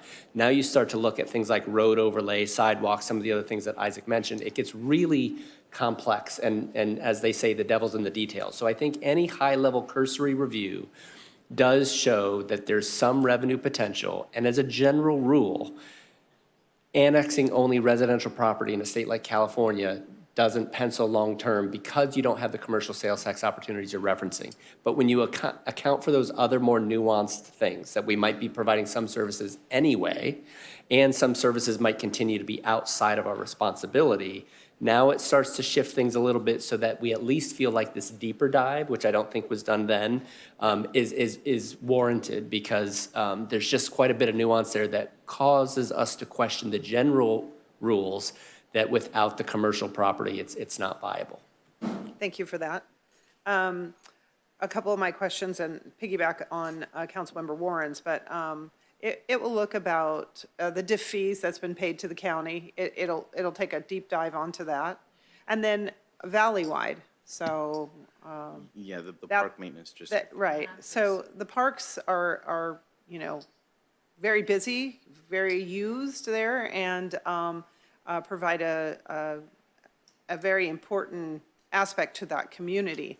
And I know that parks are very expensive to upkeep, but we've seen what happened with Menifee when they decided they would like to have the park versus Valleywide have the park. So I don't want to go down that path with Valleywide. Will this also circumvent that? Will this have a discussion, a high-level administrative discussion with Valleywide on the feasibility of whether they would maintain responsibility? Because the number of parks that they have in a region is vitally important. Right. So, yes, there will be discussions with all of the service providers, Riverside Sheriffs, Riverside Fire, Valleywide. RCA owns a few parcels there that are in the LAFCO recommended annexation that we would need to have discussions with RCA on. All of those conversations for each option need to be discussed, and as just City Manager Clifton just mentioned, if it's more feasible for us to not incorporate the parks, but still move forward with annexation and it makes it feasible, that's what we're trying to get to. We're trying to get to a true cost, not the back of napkin that may have been done. Right, in and that's prior- exactly what it was. It was the back of a napkin. Yeah, thank you for that. We don't have Fire Station 6, and we all have said that that's a priority, but we still have, with the diligent effort of our fire, been able to improve our ISO rating. We've been able to move forward with that. Is this something that Fire Station 6, when we're looking at this and we're looking at the call relationship, and this is probably for Chief, is that something you see changes if we don't have Fire Station 6 built out? Can you elaborate on that a little bit because of the traffic concerns or whatever you? Sure. Our ISO wouldn't go down if we don't build Fire Station 6. And it will improve if we build Fire Station 6, but it's hard to say if we would get to a 1 from a 2. Getting to a 1 is very hard and has a lot of other things that we would have to do as a fire department to reach that. What this will do is, we have an area here, the fire station, we know it's a tier 1 priority for a reason, and that's because this is an area of our city that we once didn't have a lot of traffic to get to. And so we could get there pretty quickly. Now with Winchester Road and all of the development going on in the north, we have a massively growing population north of our city that's impacting how long it takes us to get to parts of our city that used to be easier to get to. So, there's no question that the addition of the fire station where it is important for our city as it is built right now. With these, with the proximity to Spencer's Crossing, it's going to provide those residents an opportunity also to have a fire station close to them because they don't right now. And, with our auto aid agreement in place, I'm not going to say we're not going to run those calls even if we don't annex that area because I just don't think that's appropriate for a fire engine to be next door to a house and not to run the medical aid next to it. Thank you for that. My last question is, originally when we had this discussion with the supervisor, CAL FIRE was going to be brought to the table to talk about a mutual aid paid agreement. Because that we would, if we didn't annex this area, that we would be the only fire station in that area running calls to that region. Is that still maybe a feasibility? Is this feasibility study going to look at that? If we could have a relationship where we could actually have a pay for service for mutual aid? In 2022, when we had a meeting with Supervisor Washington, he told then City Manager Summers to have me have that conversation with CAL FIRE. I had that conversation with CAL FIRE. There is no mechanism by which we would have a fee-for-service response in that area. Very few of those fee-for-service areas do exist. However, the reason those exist is essentially when they're in a pocket within a city that the county fire agency couldn't respond to or couldn't respond to without driving many miles through a city. That's not the case in this scenario. Okay. So that option is not on the table. Okay, thanks for elaborating on that. Absolutely. I know back history, things change. It's been 5 years approximately since that meeting, so I know a lot of things have changed. So thank you, that's all my questions. Thank you, Mayor. Of course. Councilwoman Stone. Thank you, Mayor. I just have one question. If we were to annex in the LAFCO proposed area, which is the map's in front of me, do we have to accept the zoning, or are we allowed to rezone? No, my understanding is that we're able to implement our own zoning. You can use the implemented zoning that Riverside. I'm sorry, can you speak a little louder? That's okay. You can use the implemented zoning that Riverside has adopted as Right. a base, but you are not withheld or are required to issue the same zoning. So there's, Okay. you can adopt your own zoning. That's really, really good news. So, yeah, I'm in 2 seconds. Go ahead. Will the feasibility study discuss the potential retail possibility of income coming in? They will address that as well? Yes, that's specifically for the full sphere annexation. That should be something that's key for that. We've talked about this at a staff level. We want to make sure that as we're doing this, we're doing it right. So Yes. if we move forward with annexation, 10 years down the line, somebody's not saying, why did you guys annex this? Or why didn't you not annex this when you had the opportunity Correct. to? So that future commercial would be part of the consideration, and it could, right, but we also have to be cautious because we've been promised, yes, there could be development there. Right. But we need to be realistic, and we need to make sure all departments are involved in that to make sure Right. that we're providing you the right information. Fantastic. Mayor Pro Tem. To piggyback on that, on her question about the zoning, there's a state law that says you cannot downzone a single property in the state of California. Does that not apply on annexation? So it's not that you're down zoning it, it's that you are now the jurisdiction that is in charge of the zoning. So your zoning, right, is what is going to be ultimately approved and adopted in that area. It's not that you're down zoning, it's that Even you if the are- county had a more dense zoning, since we're coming in, we can zone it first time through anything we want. you would be the jurisdiction that can adopt that zoning. So Excellent. whatever zoning you start to implement, that's what you're going to adopt. Great question. Plot thickens. Councilman Warren. Thank you, Mayor, and thank you, Councilmember Stone. That was one of my two questions left, so thank you very much for asking it. That's fine. My last question I had was, how many rooftops are there? You said 14,000 people. Is that 14,000 rooftops? How many homes are in that area currently? I believe there are about 4,000 single-family units currently in Spencer's Crossing. If you multiply that by, I think it's 3.2 in Riverside County, you get to about the 14,000. Okay. I just didn't know how many homes were in there. Thank you very much. That includes my questions. Thanks, Mayor. Okay, thank you. I don't have any questions, so we will move on and call for public comments on this. Madam City Clerk. Seeing none, except it looks like Oh. Mr. Kassan-Klein.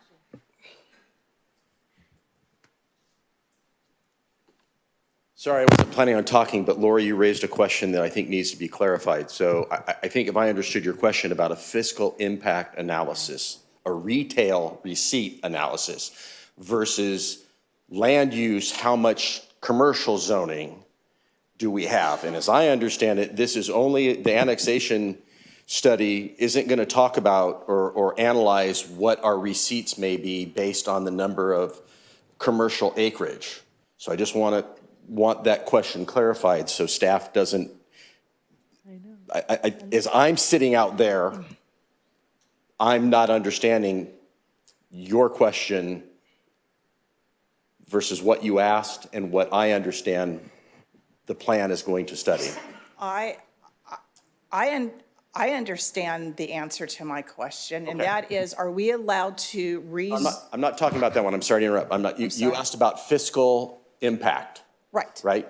yes. Right. The analysis of that. If So we could have- there's two, where I'm sitting, there's two ways to look at it. In my experience in land development, there's two ways of doing it, right? When we come forward wanting to change zoning or something or bring a use, often cities will say, oh, give us a fiscal impact or a financial impact analysis, right? Yes. What is this project, what is Disneyland going to bring us in dollars and cents? Correct. Okay? Yes. The question, and one of the questions that I emailed was, how much commercial land do we have zoned here?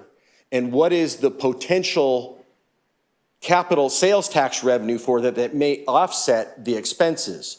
So as I understood your question to staff on that, I have a question. Were you asking about the number of acres, or were you asking, is this study going to talk about dollars and cents, a fiscal or a financial impact analysis? Okay, so let me clarify. Can you go back to the map again?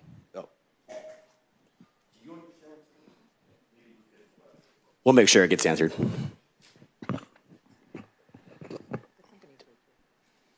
I would say, come back up here. I'm not done with you yet. Oh, my mom's looking down, smiling at you right now. You're not the boss of me. She absolutely is. The company's here as well, right? Yeah.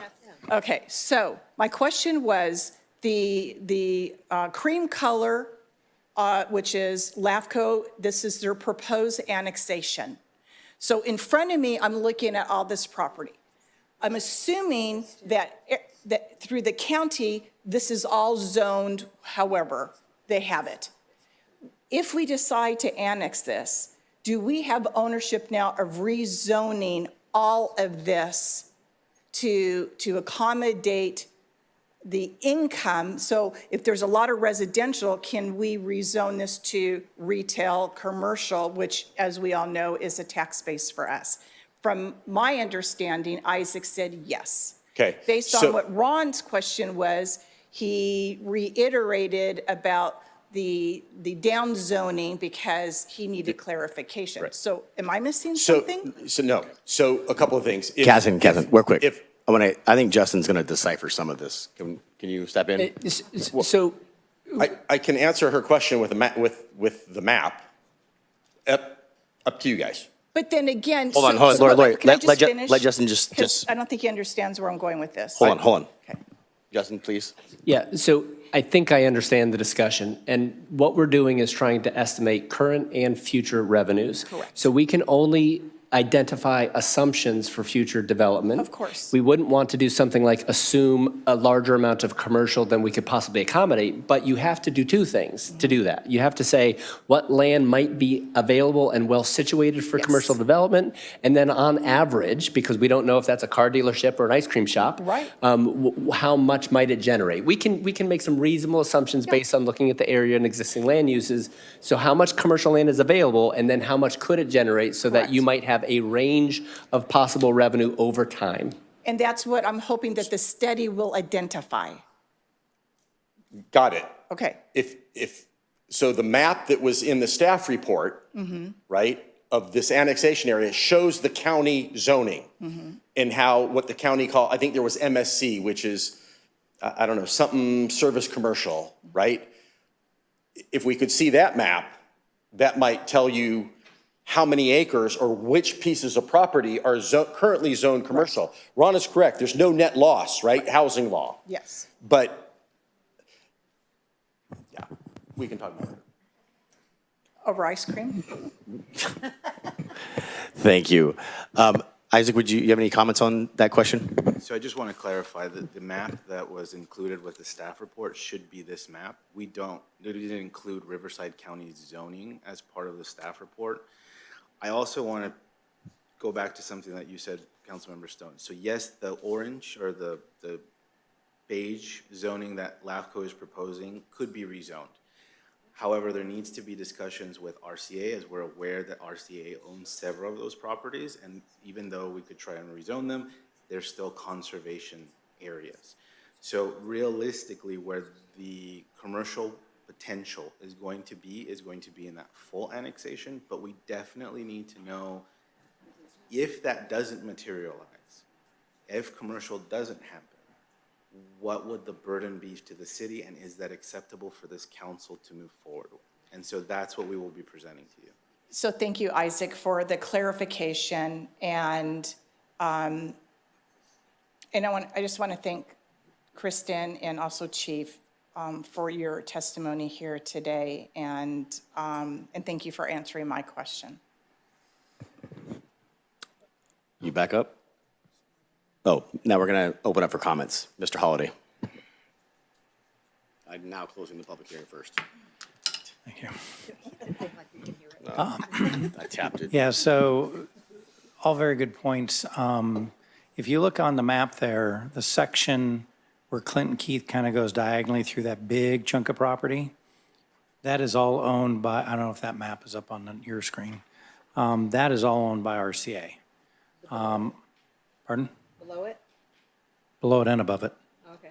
And they own several other parcels in this annexation area. They just bought a parcel at the last meeting that's between Lee Lane and Clinton Keith Road that is one parcel right next to the city of Murrieta.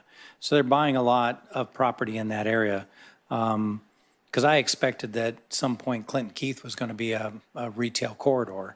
And then when I found RCA owned it, it's like, no, it's going to be habitat. What you see, what you drive out there is what you're going to see forever. That's not going to change.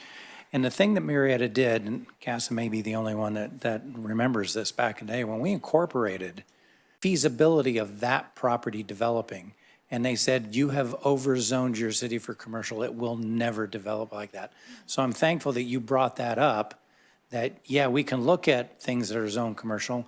I know there's stuff zoned commercial that's currently in both the purple and the beige color, that has not developed and may not in the next 10 years. And that certainly has to be an analysis that has to be done in kind of a worst-case scenario, what do we do if?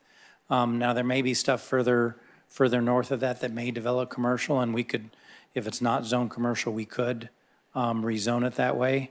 But I think we need to be conservative on those zonings, because I'd rather, if it made sense financially, have the bar set low and we exceed it than set the bar too high and we miss it.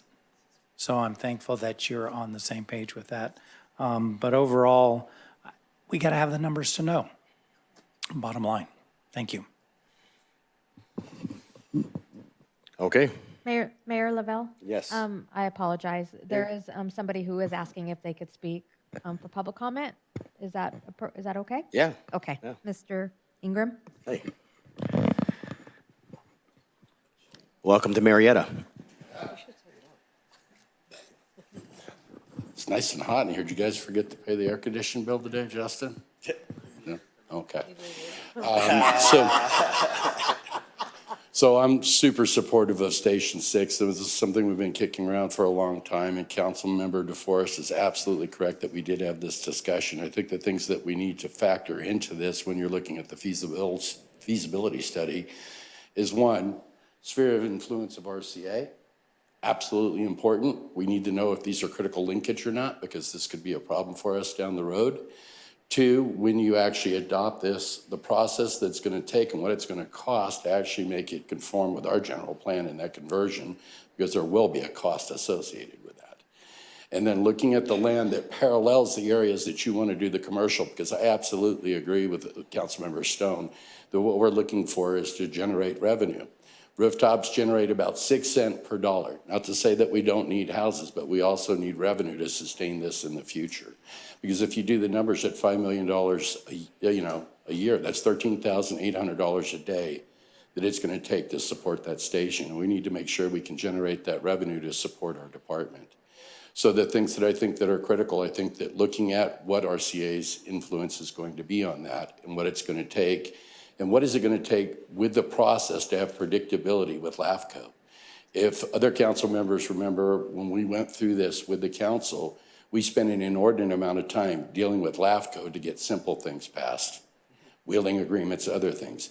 What is the duration of this process and how long is it going to take? And I think that becomes essential so that that's factored in to expectation for future of this.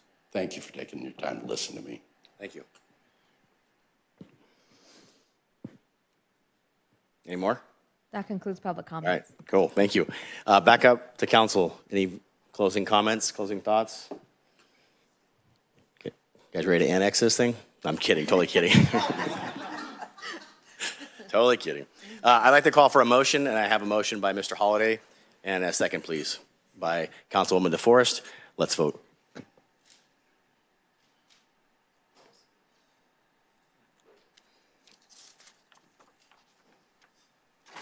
Motion carries unanimously, 5-0.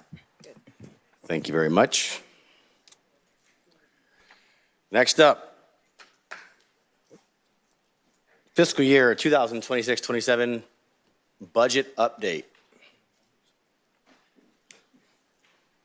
Mr. Javier, how are you?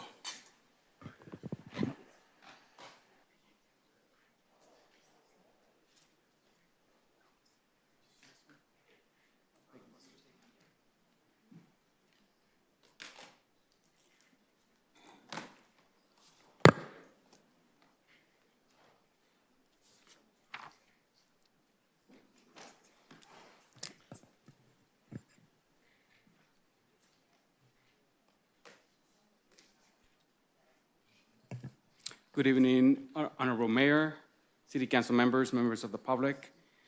Javier Carcamo, Director of Finance, and I would like to introduce to you for the first time our new Finance Manager, Tiffany Verduzco, who's joined us for tonight's presentation, as well as you know him, Mr. Tanner Benson. He is our Financial Analyst. Excuse me, Javier, can you talk more into the mic, please? Thank you. Yes. I'm going to move closer. Is that better? Perfect, thank you. Great. So this presentation for tonight will focus on several key areas. First, I will be providing an update. Usually what I do at the beginning of a fiscal year, I provide a very quick economic update and share some of the economic indicators that is impacting the economy in general. Also, we'll be discussing our major revenue sources, including sales tax and property tax, followed by proposed budget adjustments. We'll also be discussing personnel changes and the city's operating and sustainability reserves. And overall, the objective is to make sure that the adopted budget remains current and accurately reflects the city's financial positions based on known financial commitments that we have today. So before discussing the city's budget adjustments, I want to briefly provide some context regarding the broader economy. There are three primary economic indicators that I want to highlight, and those are inflation, the labor market, and the interest rates. While the economy has generally remained resilient, there are still areas of uncertainty that we need to monitor as we move throughout the fiscal year. So I'll start with inflation. Inflation has moderated significantly from the levels that we experienced back from 2021-22. However, the most recent data show here indicates inflation at approximately 3.4, which remains above Federal Reserve long-term objective of 2%. The calendar year is not completed yet, so we'll looking forward to see what the number looks like by the end of the calendar year. We also continue to see geopolitical events creating volatility in energy prices and the market, which can affect our fuel costs and other operating costs. So while the inflationary pressures have eased for the last few years, we're not yet back to what will be considered a normal 2% environment for the Federal Reserve Bank. The labor market has shown some signs of moderation as well. The unemployment rate is at 4.2% as of June 2026. The chart on the left shows the monthly job creation over the last 5 years, which shows that generally has slowed down compared to the very strong levels that we saw early in 2002. Payroll increased by just 57,000 in the month of June.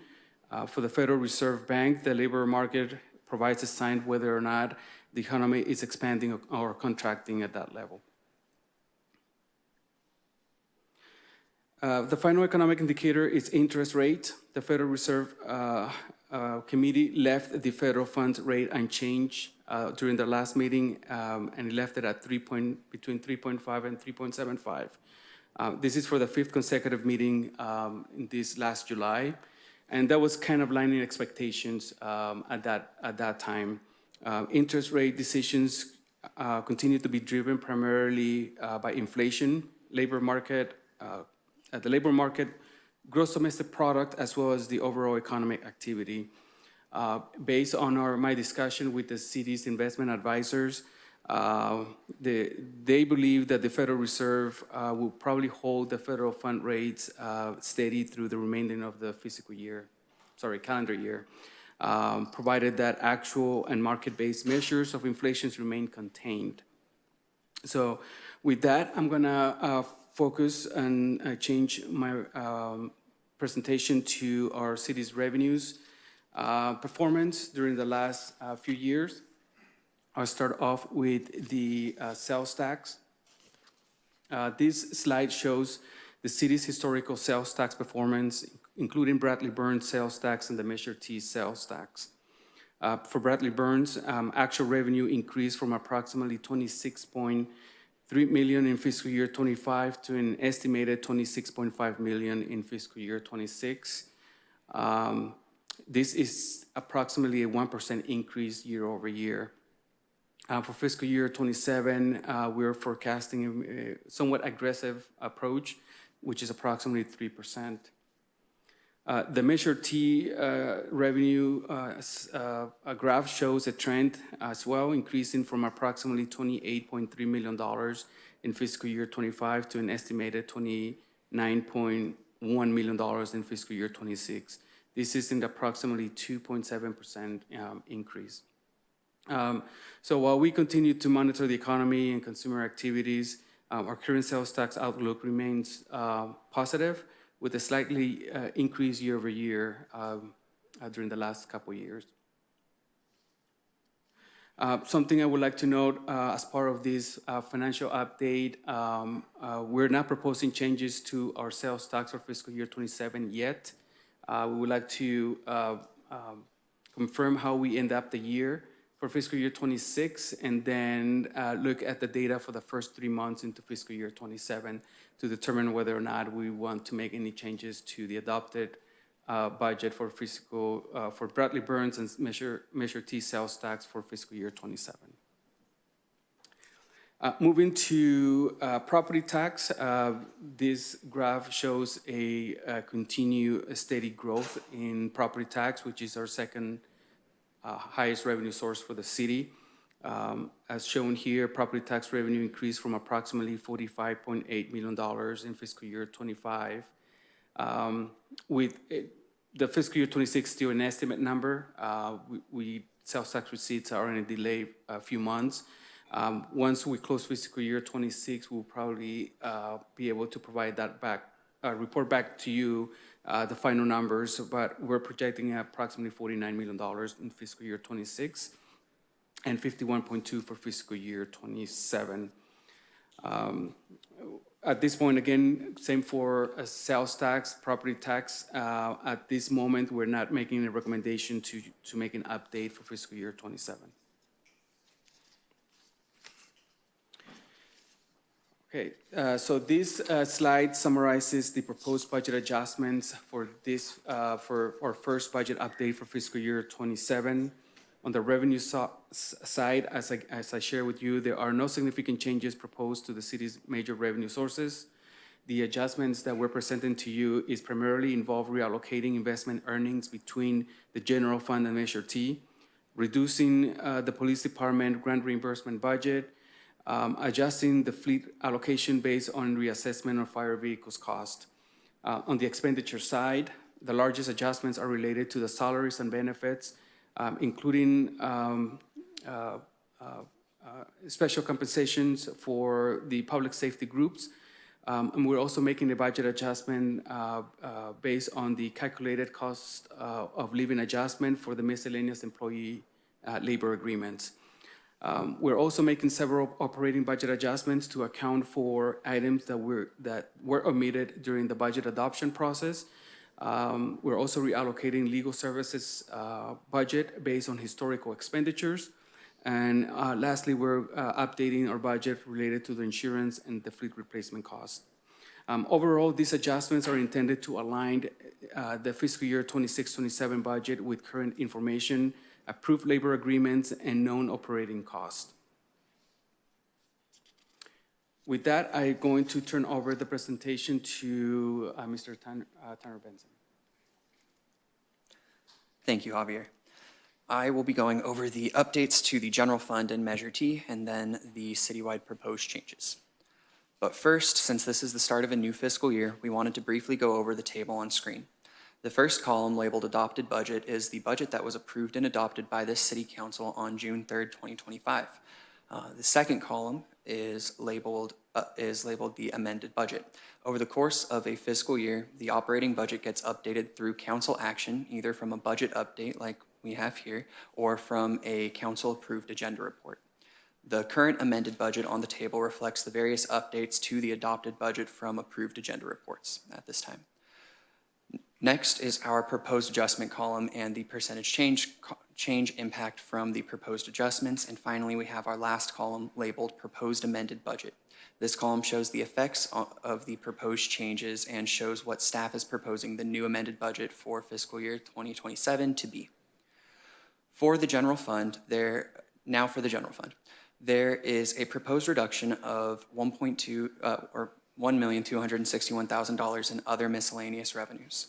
The $1.2 million is a reallocation of interest income revenue that is being moved to Measure T. During the prior fiscal year, staff was directed to show Measure T interest in Measure T rather than being grouped with the general fund. Thus, this is not a true reduction of overall revenue and is just a reallocation. The remaining reduction of $61,000 reflects a decrease in the budgeted revenues for county reimbursements based on the updated information from the county through the police department. For the general fund expenditures, our personnel costs are proposed to increase by $793,000. This is primarily due to updating personnel costs based on the newly agreed upon public safety MOUs and the non-public safety COLA update. For operations and maintenance, or O&M, we have a net proposed increase of $269,000. Some of the primary proposed adjustments are for adding budget for the city's annex building that was missed at the time of adoption, adding budget to various police department items such as a budget for the Halloween event, Dark in the Park, the reallocation of budget for a contract originally budgeted in Measure T but paid out of the general fund, and an increase to their training budget. And the final proposed adjustment in O&M is the reallocation of budget for our legal services based on historical needs and the addition of the new municipal services department budget, which also did not exist at the time of adoption. Finally, there is a proposed increase to the internal service allocations of $11,000. This increase is for the city's vehicle replacement program and is due to the receipt of updated fire vehicle costs. These proposed changes bring our general fund proposed revenue budget to $78.8 million and the proposed expenditure budget to $81.6 million, with an estimated use of unassigned fund balance of $2.8 million for the general fund. Now on to Measure T. As discussed with the general fund, there is a proposed increase of $1.2 million to the Measure T other miscellaneous revenue for the separation of Measure T interest revenue from the general fund. As previously mentioned, this is a reallocation of budget and not a true increase in revenue. Next, on to the proposed changes to Measure T's expenditures. Similar to the general fund, the proposed increase in the personnel budget is due to the updated public safety MOUs and non-public safety COLA update, and the increase to O&M, or operations and maintenance, of decrease of $80,000 to O&M is for the PD contract mentioned on the general fund slide, which is being moved from Measure T to the general fund. The proposed increase in the Measure T allocations of $24,000 are also for the internal service allocations for the city's vehicle replacement program due to the updated vehicle costs for fire vehicles. And finally, we have our transfers out for Measure T, which have a proposed increase of $696,000. Measure T transfers funds to other operating funds, namely the Fire District, the Community Services District, and our Library Fund. These transfers are utilized to make up for when the expenditures in these departments exceed their revenues. These proposed changes bring our Measure T proposed revenue budget to $30.7 million and the proposed expenditure budget to $29.6 million, with an estimated contribution to unassigned fund balance of approximately $1 million for Measure T. Next, I will be going over the remaining proposed adjustments that are outside of general fund and Measure T, as well as the proposed amended citywide budget. First, I will review the increases and decreases in expenditures. We have a net increase of $616,000 for personnel-related expenditures across the citywide funds outside of general fund and Measure T for the newly agreed upon public safety labor agreements and updated non-public safety COLA. We have an increase in expenditures for the reallocation of legal costs and the addition of the $20,000 for the new municipal services department. And we are adding $20,000, or we are proposing to add $20,000 to the vehicle replacement fund to account for change orders for the fire tiller truck. We do have some decreases on the proposed decreases on the expenditure side. We have a net decrease of $927,000 in our risk management fund to align our insurance and liability accounts to actual billings and the anticipated claims. For the citywide revenues, we have a proposed increase to our vehicle replacement fund, the revenue side of the internal service charge, of $34,000. This is the offset of the allocations for general fund and Measure T. And for our transfers in, we have a net increase of the $696,000 for fire, CSD, and library, which is the offset of our Measure T transfer out. Based on the proposed adjustments that Javier and I went over, the citywide net proposed revenue adjustment is a net decrease of $27,000, bringing our proposed citywide revenue budget to $202.7 million. The net citywide proposed expenditure adjustment is an increase of $964,000, which increases the proposed expenditure budget to $195.4 million. This brings our total citywide contribution to fund balance to approximately $7.3 million. I'll be handing the presentation back to Javier to go over the personnel changes and changes in unassigned fund balance. Thank you, Tanner. So the staff regularly bring the schedule of authorized positions to City Council for approval to reflect new position requests, position title reclassifications. The proposed update adds to a net increase of 2 full-time equivalent positions for fiscal year 2026-27, bringing the city's total authorized positions to 481 positions. The proposed update includes 4 new positions, 1 position title reclassification, 1 promotion as part of a proposed organizational realignment. The update also reflects a reduction of 2 positions that were inadvertently included in a previously schedule of authorized positions. So we're rectifying that error during this update. The total FTE count also includes 3 new firefighter positions previously approved by the City Council on June 3rd, 2025 to support the scheduled arrival of the new Tiller truck, the new Tiller fire truck. Moving on to estimated fund balance, this slide provides a condensed overview of the estimated fund balances for the city's 5 major funds. The table shows the beginning fund balance, the amended revenue, the amended expenditure, as well as the capital outlay and contributions to reserve that were approved as part of the fiscal year 2025-26 budget adoption back in June of 25. The general fund is projected to have an estimated unassigned fund balance of approximately $25.3 million, while the Measure T is projected at approximately $18.6. As a good finance person, I have to obviously provide a disclosure. So it is important to know that the fiscal year 2025-26, so that will be your first column, is still an estimated number. Those numbers will be finalized until we close fiscal year 26 audit. So, however, I believe that these estimates provide a reasonable representation of the city's current financial position for each of those funds.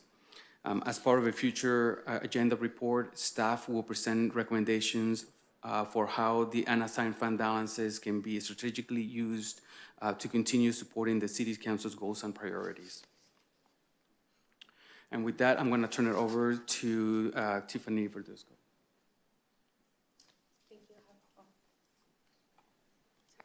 Thank you, Javier, and good evening, Mayor and City Council, and welcome back.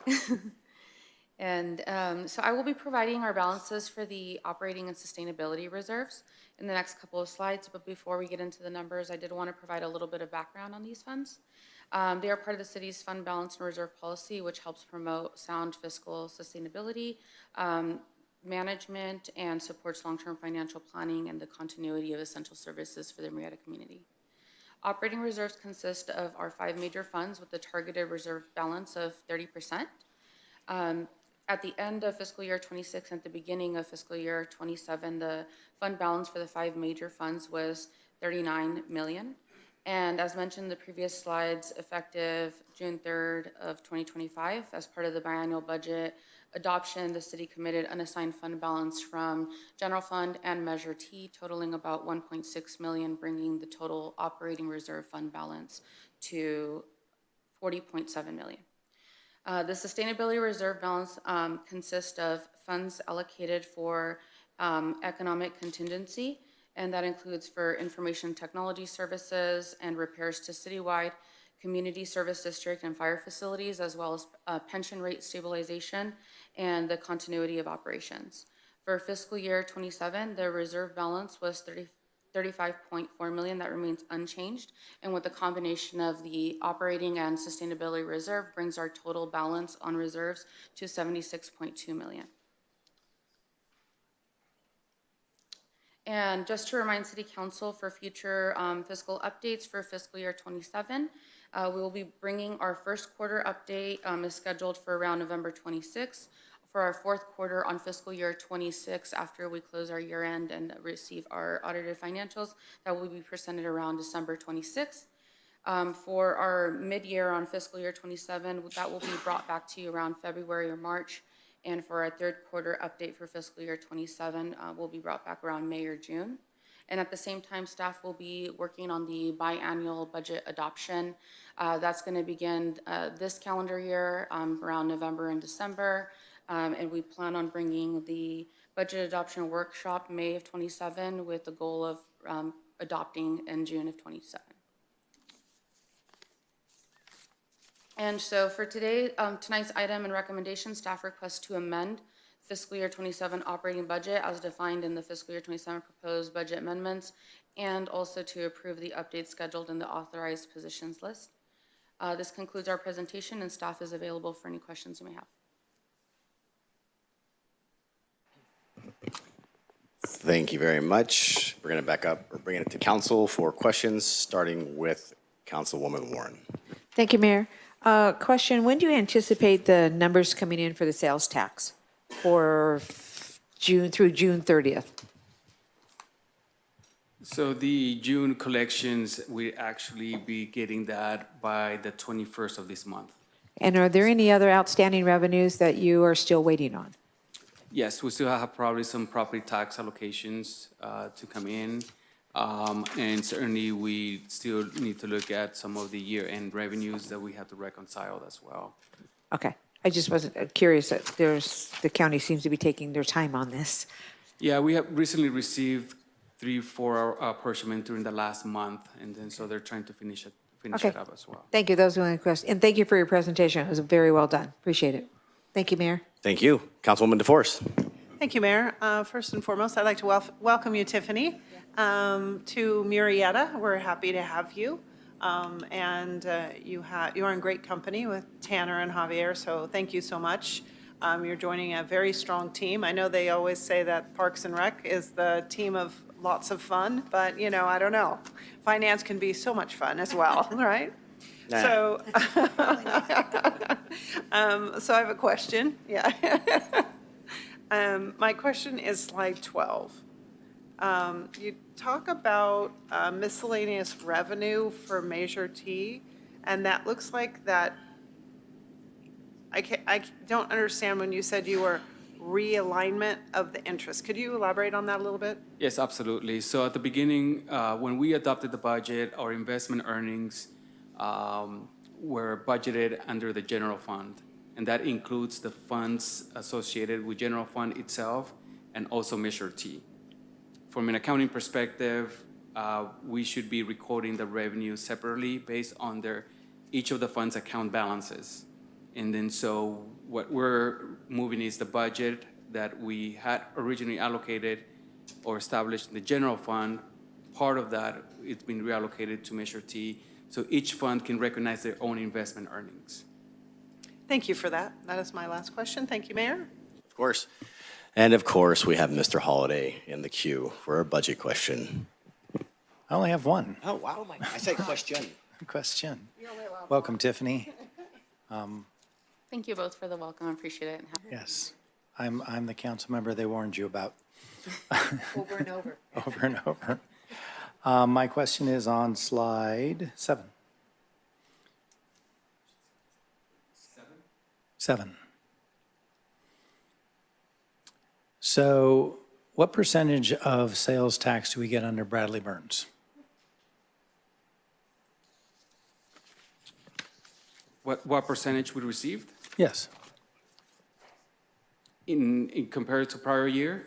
No, just in Oh. general. So sales It's tax, sales tax. sales tax, 7.75%, which includes a Measure A and some other stuff. What percentage of that 7.75 do we get? 1%. 1%. And Measure T is also 1%. 1%. So in looking at this chart, you have an estimated increase in the Bradley-Burn sales tax from 26.5 to 27.3, but a much smaller percentage increase on Measure T, but they're both 1%.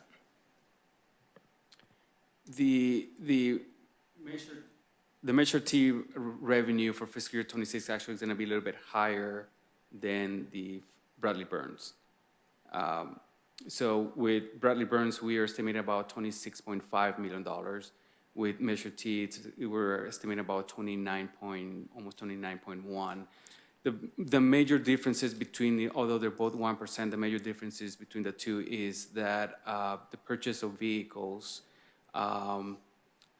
associated with Measure T. So when a residents of our city purchase a vehicle, regardless of where the vehicle is on any other city, it is required that they have to pay the 1% sales tax back to the city of Murrieta. But my question is if you have a 3% increase from Bradley Burns from 26 to 27, why is the increase on Measure T so much smaller? So the 27 is still a projection. So we aggressively estimated 3% actually for both fiscal year. So the original budgeted for fiscal year '26 under sales Measure T was lower than the $29 million. So the original increase for Measure T was 3%, but because you adjusted it up on the actuals, closer to the actuals is why that percentage is different? Correct. So we originally budgeted 3%. We're actually close to 2.75% of actual receipts. Okay, thank you. It's the only question I had. Wow. I have one question, actually. On slide 14.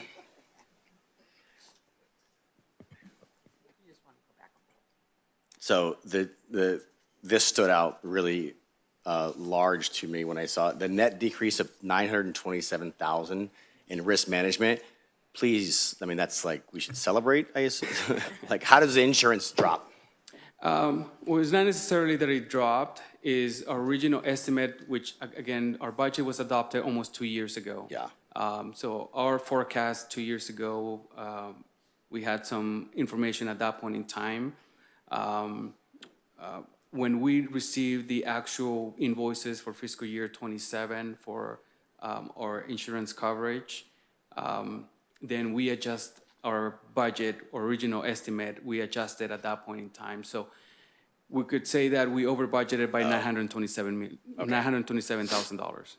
Okay, that's good. And I'll echo, welcome, Tiffany. You do know you joined the greatest city in the country, correct? Okay. And then this man right here has every award that you possibly can get under his leadership. So you got a pretty cool boss there. He mentioned that to me, the Yeah. Triple Crown Award, and He walked you down the hallway of awards. I was pretty proud of our city just getting our first budget award upon my departure, and then I get here and he's like, "Yeah, we got 3, so." That's awesome. Yeah. Well, Much welcome. higher bar, but thank you. Yeah. Okay. Any public comments? Seeing none. Okay.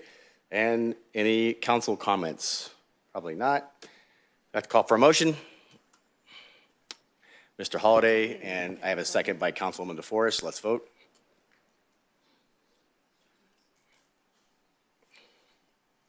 Motion carries unanimously, 5-0. Thanks, guys. Thank you. Welcome, Tiffany. Oh, no. My bad. Clicked the wrong one. Next up, another exciting topic, traffic.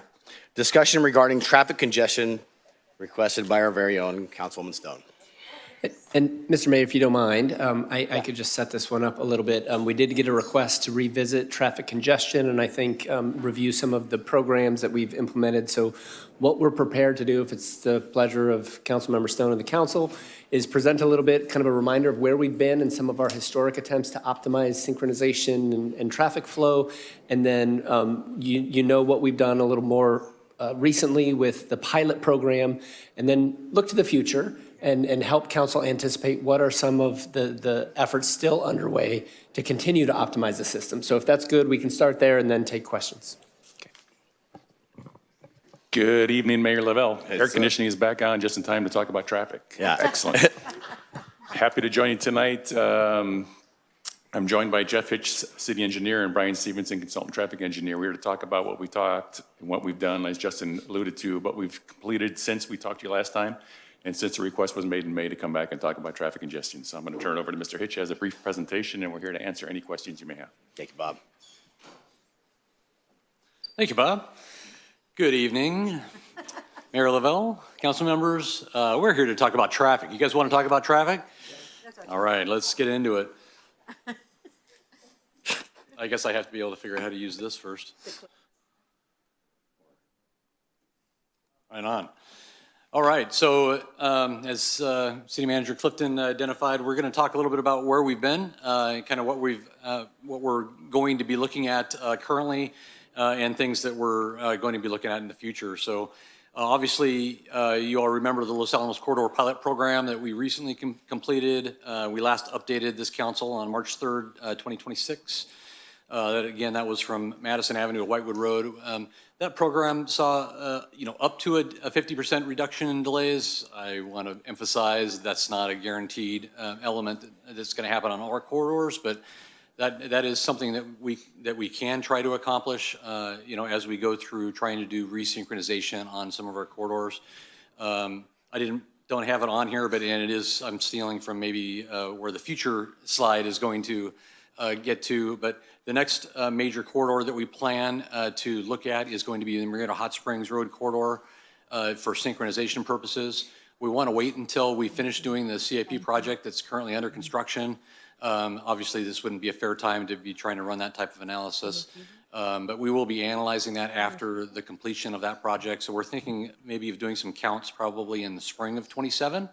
That would then be, we would then be analyzing based on those counts and then seeing how we can do improvements to that corridor. We're not anticipating a 50% reduction in delays in that corridor, but some amount of reduction is obviously what we're always shooting for. And then we'll be looking at future corridors as time goes by. Other things that we've recently accomplished, we've had several always stops that have been installed around the community that you may have noticed. Los Alamos Road and Mason, Poinsettia Street, and Nasturtium, I think is the way that's pronounced. And that's obviously up in the Mapleton neighborhood.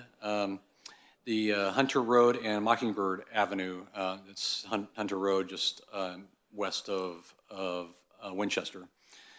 Those always stops were just installed, I think, just within the last month or two, so pretty recent.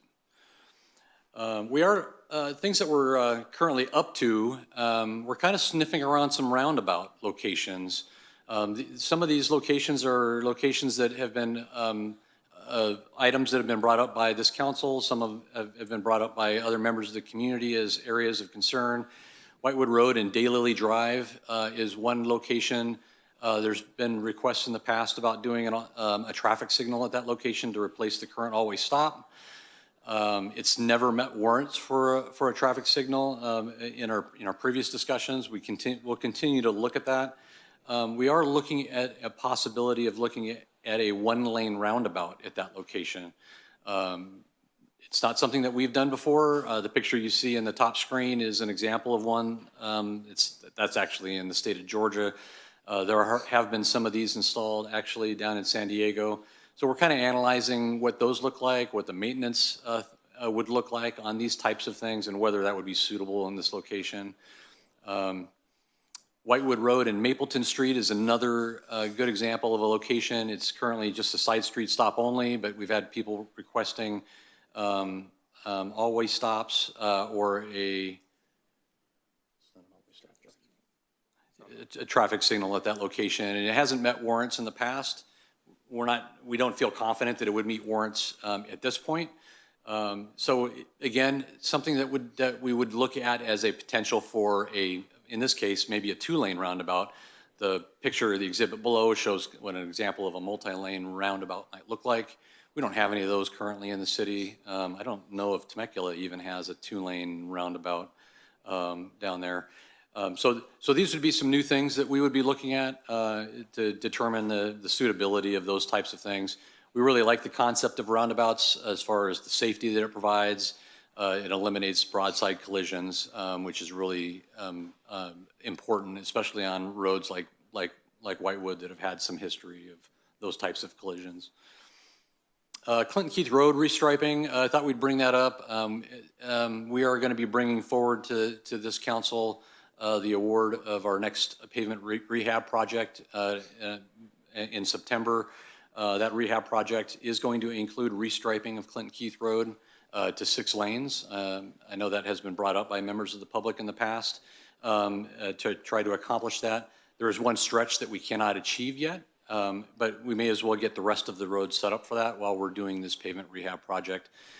So the one stretch that we won't be able to complete is the eastbound stretch between Mitchell and McElwain. There is a project that is currently, that has submitted improvement plans on that frontage that should be widening that road sufficient to allow that to be striped to 6 lanes when that project comes in. So should that project construct, we believe that that will complete that element, and then we'd have 6 lanes from Spinning Wheel all the way to Whitewood. Well, actually all the way to Winchester. Traffic, other things that we're up to, looking at Jackson Avenue and Magellan. You may recall this, last we discussed this was actually all the way back in October of '24. There's been some back and forth discussion we've had with the community in that location. We do believe that community wants to bring this back to this council to rediscuss the opportunity to put an always stop at that location. So that is something that we plan to bring forward probably in September or October. So that'd be something to look forward to. The adaptive timing project, we're all familiar kind of generally with this project. We currently have 111 signals in town. This project would be updating traffic loops to allow for the adaptive timing to be operational on these. And of course, we require new controllers to be placed at each one of the traffic signal controllers. This would update all of our facilities to allow for adaptive timing to be implemented throughout the city. We're currently processing the NEPA documents. This project has a federal grant on it, and so it requires NEPA approval as well as the right-of-way certification documents through Caltrans. We expect that to be completed by the end of the year, and then we'll be applying for submitting our request for authorization to proceed with construction. We expect that to be completed in spring of '27. This would have us through construction in summer or fall. Once we put that project together, we would be looking at probably key corridors and trying to evaluate the effectiveness of the adaptive timing, once we get that installed and see what that looks like throughout the community. So those would be things to look forward to in '27 and '28, actually moving into that area. And then where we're going, other than, as we talked about, doing additional traffic monitoring or synchronization, for example, on Hot Springs and then other corridors. As Councilmember Stone brought up in the meeting earlier today regarding Assembly Bill 2307, obviously was authored by Assemblywoman Kate Sanchez and co-authored by Senator Kelly Ciardo.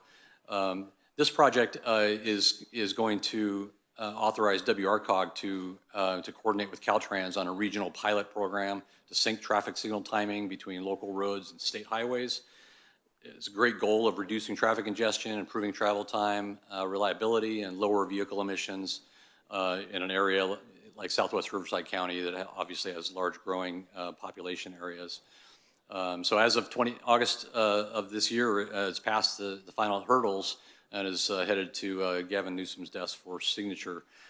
So hopefully that will get signed and processed, and we'll be moving forward with trying to help coordinate with the activities that go through there.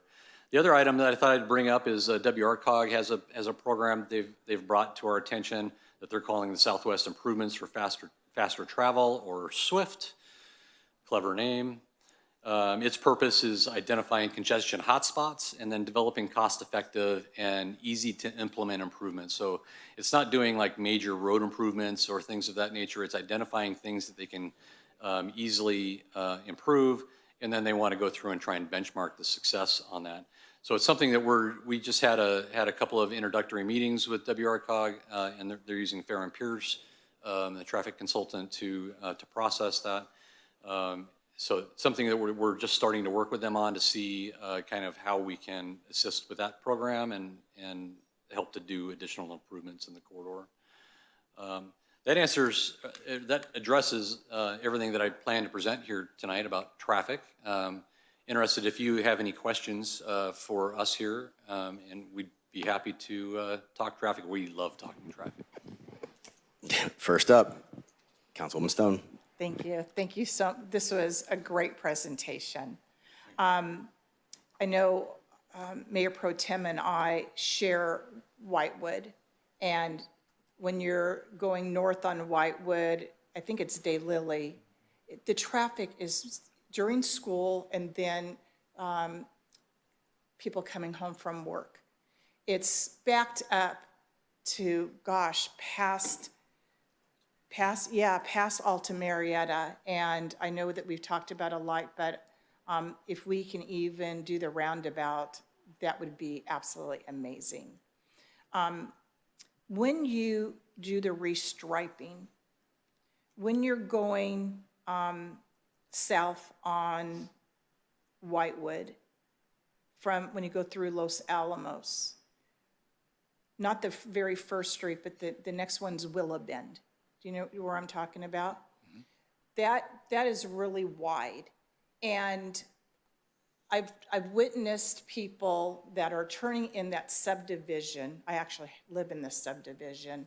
Is if we could stripe to where people are going to be making that right-hand turn into the development, is that possible?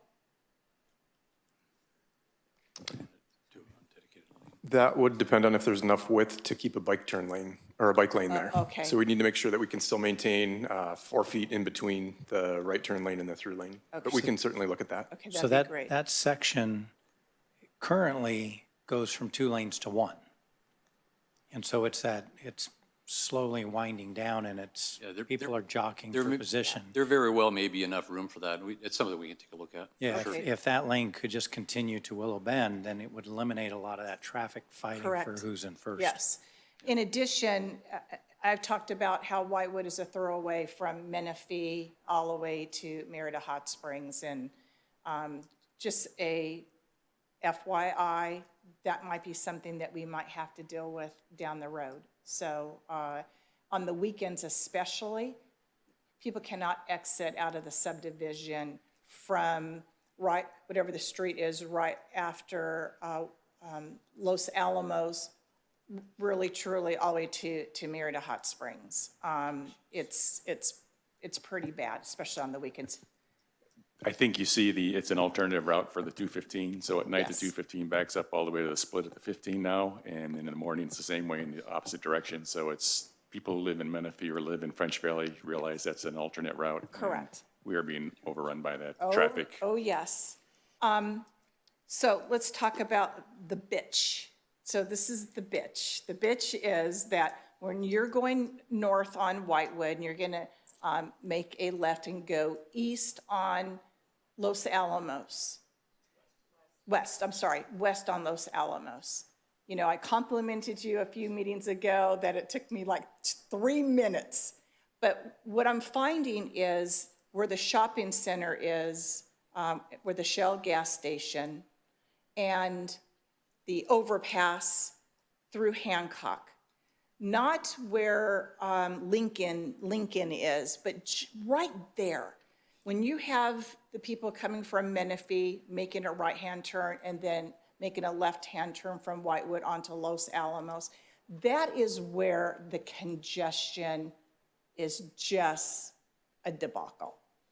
I've noticed that making the left-hand turn going north on Whitewood to Los Alamos, the light only allows 3 cars to go through.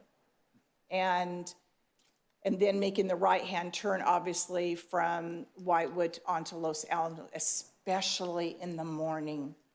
I don't know if there's something you can do with this little bit of an intersection, because once you get past Hancock, it's clear. By the time you go through Hancock, because of the long drive to Lincoln, by the time the cars get to Lincoln, it's already green, which is fantastic. But right, and then the overpass. We all know that Caltrans is responsible for that. But it's just a disaster. We can definitely take a look at the signal timing for that left-hand turn northbound and you. westbound. And Brian and Jerry Eldridge can take a look at that immediately. It is just a congested area with a lot of traffic signals in a short period of, a short distance. Yes. So it is nice to get past Hancock and then you're cruising west on until you get to Lincoln. But yeah, that section is obviously much less congested. So we can definitely look at that. That would be great. In signalization timing. addition, people don't care about the red lights. They're going through them. And I foresee a major accident happening because of the lack of patience that people have. So that is concerning to me as well. But great job.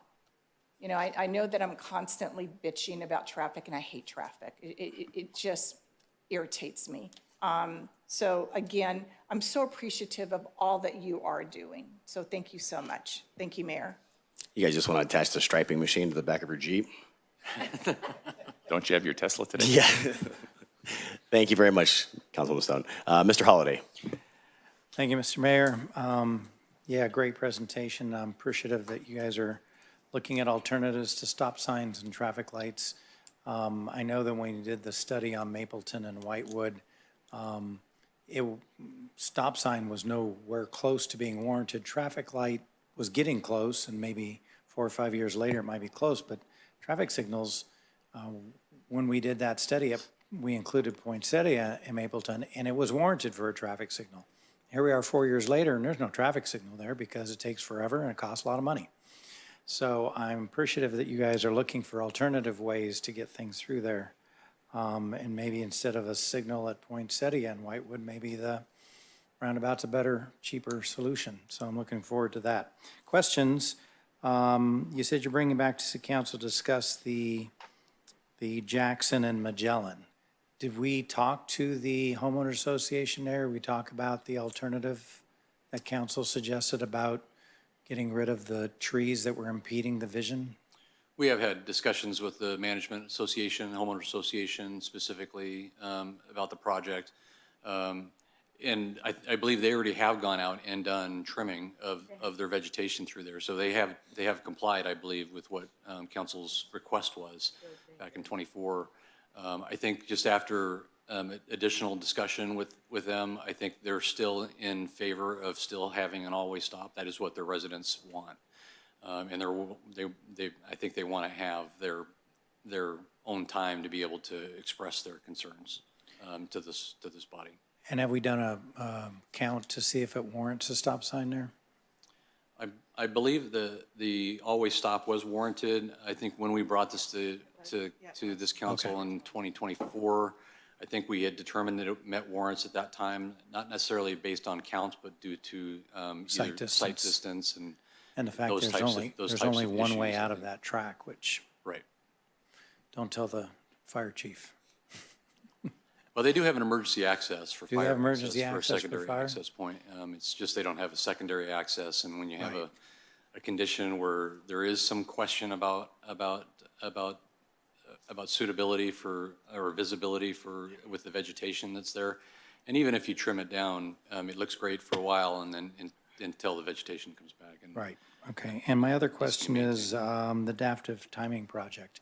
Are we putting in the adaptive timing controllers at the Caltrans signals? No, we won't. I believe our controllers will be able to speak to their controllers. Do you want to speak to that, Brian? Yeah, our controllers will be tied into the back of the cabinets there, so we'll be able to read their timing. So we'll be talking with them. They'll tell us, they typically agree to the timing that we request that they put into their controllers. But this way, we'll be able to check and make sure that the signals are actually functioning as we want them programmed. Whereas Councilmember Stone just brought up the Los Alamos westbound, that could possibly be, Caltrans might have changed their timing, so we'll follow up with them too. But their controllers, they already have newer controllers in their cabinets. Do they have the adaptive timing controllers installed already? I'm not sure if they have an adaptive timing software for their controllers, but they do have newer controllers than the city uses right now. So the point is, we'll be able to communicate with their controllers. We'll have to investigate whether or not those adaptive can sync up with the Caltrans controllers. Right now, we're not really synced up really all that well with their controllers, other than giving them the timing. I mean, that's so crucial in all of our overcrossings, Los Alamos being probably the number one. I know I drive through there all the time, and a lot of times going westbound, the light that's green for the first off-ramp then the next one becomes red before you can get to it. And it's like, how do two signals that far apart can be that far out of time? It eludes me, but Caltrans eludes me as well. So, and the adaptive timing, having those at the overcrossings, if they were our signals, would be hugely beneficial, because sometimes things happen on a freeway that backs up traffic on the streets, and that's what the adaptive timing is for, is to kind of clear that mess out, right? Right. All right, well, keep fighting with them. Thank you. There's one other thing I'd point out, I think just on the roundabouts, Brian reminded me as we were kind of talking about, one of the options that we're actually exploring with these roundabouts is something called a quick build roundabout. And the concept behind it is it would be a cheaper alternative than all hard construction. So that one of the examples I think I showed in one of the photos, in the slide that was there, it had the parts of the roundabout that you see that are visible and raised are actually made up of like a hard rubber type material, similar to the speed humps that you see that we have in town. It would be that same type of material. It would be cheaper to install, less expensive. It might be something we might even be able to try as a test case to see if something like this would work. These are the types of things that we're exploring, to find things that are a little more economical for something that might provide a benefit to the community. If we like the concept of the roundabout but don't like the look of that, you pull it up and you put in a full roundabout that would be more costly. But or it'll also provide us an opportunity to evaluate it to see if maybe a roundabout's not going to be successful at daily, right? We may determine after we put it in that, geez, the all-way stop was better. Let's go back to that. So anyway, so those are just different things that we're just evaluating. So. That's all.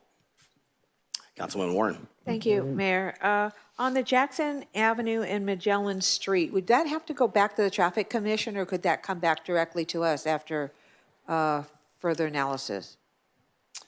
I believe it would just go back to you. It can come back to us? The last place it came was here.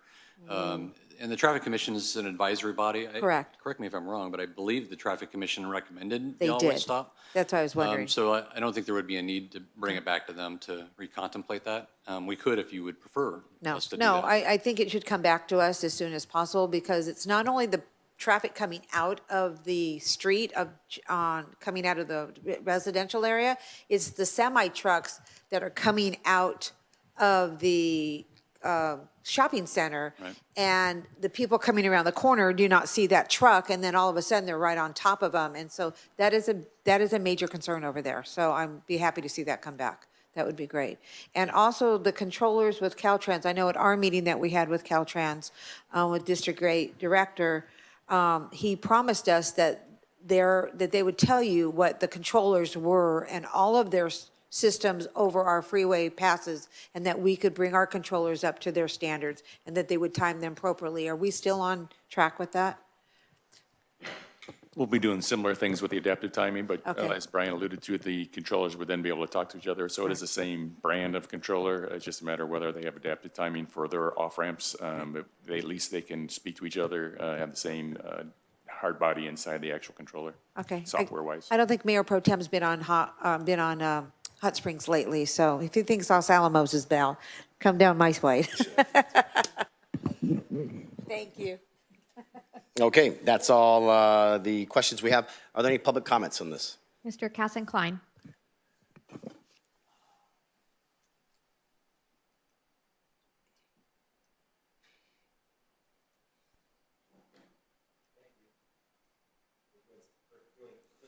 Mic's not on, hold on. Do you do that on purpose? There we go. At your direction? I guess, I appreciate Clinton Keith being striped, to its ultimate to the 3 lanes. And so one question is it both directions? But why are we not striping it beyond Mitchell when currently traffic utilizes, and I don't mean to have my back to you while I'm asking the questions, but is it because of lane width? What is the minimum lane width? I think we're at 12 feet. Is there an opportunity to get more capacity if we go to 11-foot lane widths in certain areas? Jefferson Avenue, something I've been talking about for years, once again, especially southbound when you're coming off of Hot Springs and turning southbound to Jefferson Avenue with the Superior and the other ready mix. When those trucks straddle what would be 2 and 3 lane, it holds up traffic where, people want to make a right onto Guava or those things. Why are we not, it's built out, so why aren't we striping it? Especially to Lori's point about weekend traffic trying to get to wine country and Pachanga and all that. The freeway slammed and, adding lanes increases capacity. There are other opportunities as well. Madison Avenue, northbound Madison at Los Alamos. When someone doesn't straddle what would be a dedicated right to eastbound Los Alamos, people can get by there. But when somebody straddles it, traffic backs up into the curb cuts for Best Buy and Smart and Final. So I know this is more and more work, but if there's opportunities to stripe, and we're talking about traffic, why aren't we doing this? Particularly Jefferson Avenue. I mean, I've been talking about that longer than I've been talking about Clinton Keith. And I understand Bob's rationale for it going northbound.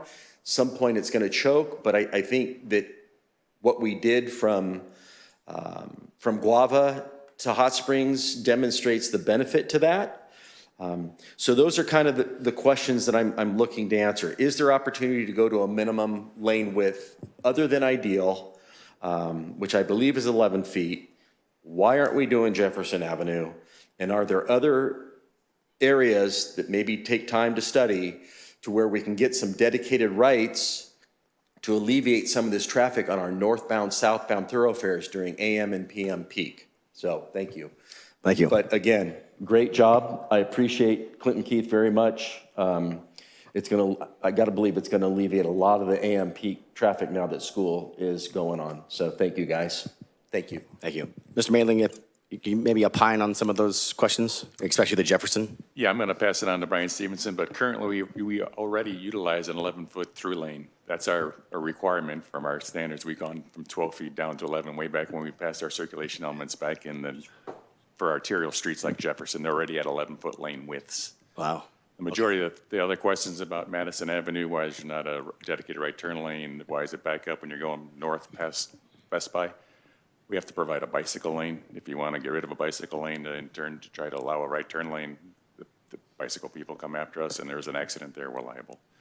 Brian, if you want to talk a little bit about the actual capacity of Jefferson Avenue and the striping between 2 and 3 lanes. Sure. The last time we were asked to look at Jefferson and evaluate striping the 6 lanes, we reviewed the traffic volumes along there, and it didn't warrant the 6 lanes. It's wide enough to do it. It was a cost thing. It would cost money to install, for the design, to install the loops in each of the lanes, and then to do the striping. So at that time, it wasn't warranted. When was that? That would probably be within the last 5 or 6 years. I think that probably is not, I'm just guessing, that's probably not true now. I don't know what needs to be done, Mr. Clifton. Like, can we reanalyze that? Can we recommit a study that would warrant that or look at that again? With the JPI project and the project across the street, when those 2 apartment complexes develop, LMC traffic will increase. Can we do a study also just take into consideration the 2 housing development or apartment and just put the icing on the cake with the study? if it doesn't allow for the projections of the increased traffic. Yeah, we can look at counts, and those developments include traffic analyses that project counts, and so you can kind of look at all of that in total and decide if it makes sense to get out in front of it. I may be missing, the last time I remember talking about the studies, they didn't project out. It was like the state of in the current, like the study was accounting for what was there and what was going to be, I guess, are we sure that it captures everything as a projection? Yes, we have approved traffic studies that we went back and forth with the developers for both projects. There's opening year projections for when they're at full build and all the traffic's there. So we have those volumes that we can add on top of the existing counts that we obtain and determine the volumes. Okay. One other piece of context I might throw in, I think just relating to, how we kind of try to think through these processes is that trying to restripe that whole stretch of Jefferson, well, it sounds great, and it probably would be good for that area.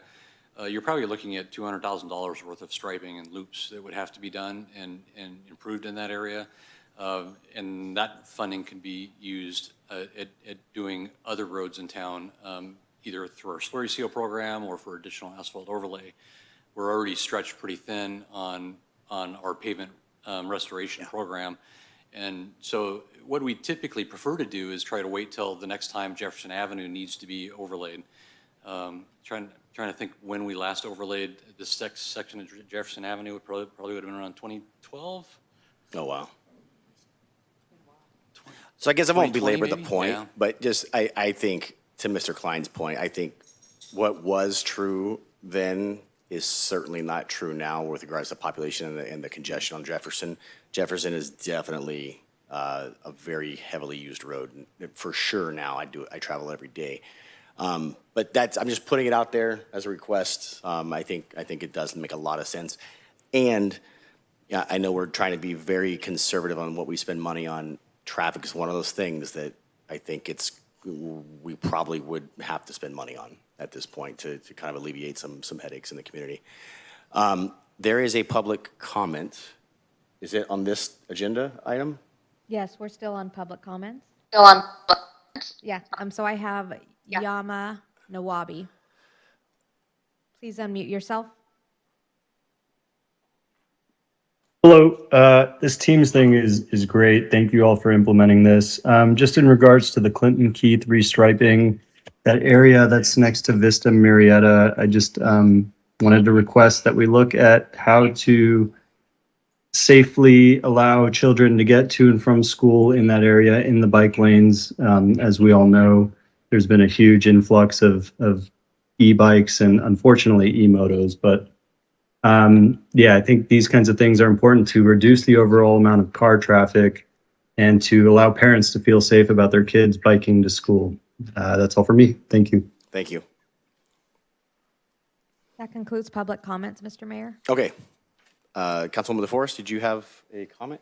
Just a quick comment. I didn't see that the turn pocket into Sam's Club was on your traffic, so congratulations, and that is amazing. Is being used incredibly busy the other night even. Also, I was told that we could utilize flock cameras for doing traffic studies. Is that something that you guys are familiar with? I know that I had gone to a conference and Flock was there. Of course, I went up and spoke with them. We're putting a Flock camera in where my office building is, and they were saying how the capacity for doing traffic studies at little to no cost, because we already have the cameras, would be something. Is that something you know about? It's not something that we're familiar with. We've had discussions with Flock as far as getting the encroachment permits to install. We can certainly have a discussion with Captain Durant and who's administered that program. Yeah, they are now releasing certain other services, mostly to perform traffic counts. So the more detailed analyses would still require, some of what we typically do with that information in projecting and use of models and things like that. I do believe there's an added cost, and so it's nothing we've evaluated in detail yet. I would also say that WRCOG currently utilizes your phone data That's what they sell. Big data sells that data to people like WRCOG to do traffic counts. The only drawback is you can't do left-hand turn movements. You can't do, things that are not just capacity flowing through some street. But yeah, there's big data out there that you can do traffic counts with.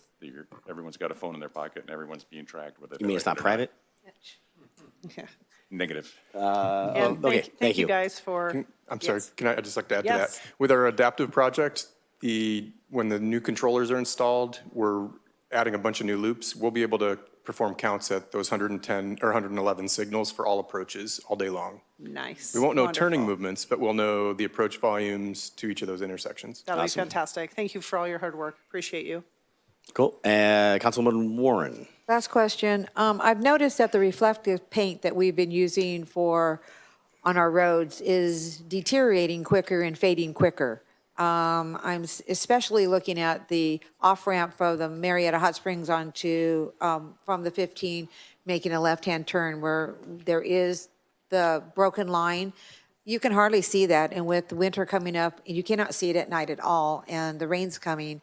That we can't wait for you to restripe Hot Springs. We have got to figure out a way to get those lanes clearly defined when people are turning left, because the people are pulling over to the lane next to them and shoving people over to the right as they turn left onto Hot Springs. I would say that those checkered stripes that you see out there in turn lanes, they get the majority of turning movements with the Right. tires, so they wear out that much quicker. We'll just Okay. have to do those more often. I with think our we should, municipal because if we services wait for it department. to be Hot Springs to get done, there will be nothing there, and then we're liable if there's an accident. So, thank you. Duly noted. Okay. Looks like that's everything. No more comments. Really consensus from us to you. I think you've heard it all. And I think everyone agrees that thanking you for what you've already done, and hopefully we can get a lot more benefit to these types of studies and efforts going forward in the future for the traffic problem that we all seem to have. So thank you all. Thank you for your interest and time. Yeah.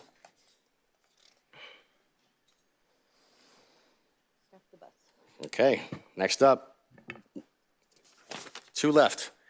Councilwoman Stone has proposed a Stuff the Bus program for fall of 2026 in partnership with Murrieta Valley Unified School District and the Salvation Army. Staff or Lori, may we have a report, please? So let's talk about something fun for a change. I have met with the Murrieta Unified School District and the Salvation Army for a program called Stuff the Bus. And this is a one-day proposed event on Friday, November the 13th. It will start at about 9 o'clock in the morning, and the school bus will go to all the, I believe, the middle schools and the high schools. Not really sure about the middle schools, but definitely the high schools. Loma Linda Hospital may be a stopping point as well. SRCAR was considering, but they have pulled out due to a conflict. And then the bus will end up here at City Hall at the end of the evening. And the goal and the objective is to collect toys for underserved children in our community. In addition, we will be raising funds, collecting sponsorship money, and filling the gap of the ages in case some of the toys, for example, typically toddlers do very, very well where teenagers do not. And so the sponsorship money would fill that gap. The Salvation Army will accept all the toys and distribute all the toys. All we're doing is, all I am doing is assisting the Murrieta Unified School District and the Salvation Army. And the reason why we chose November 13th is because they will need time to prepare, to work with congregations in the schools to identify the underserved kids in our community, and then making sure that these underserved children receive their toys and gifts by Christmas. There is zero money allocated from the Unified School District, other than that they're going to be providing the logistics and the bus. And all that we are doing is having a stop here at the end of the day.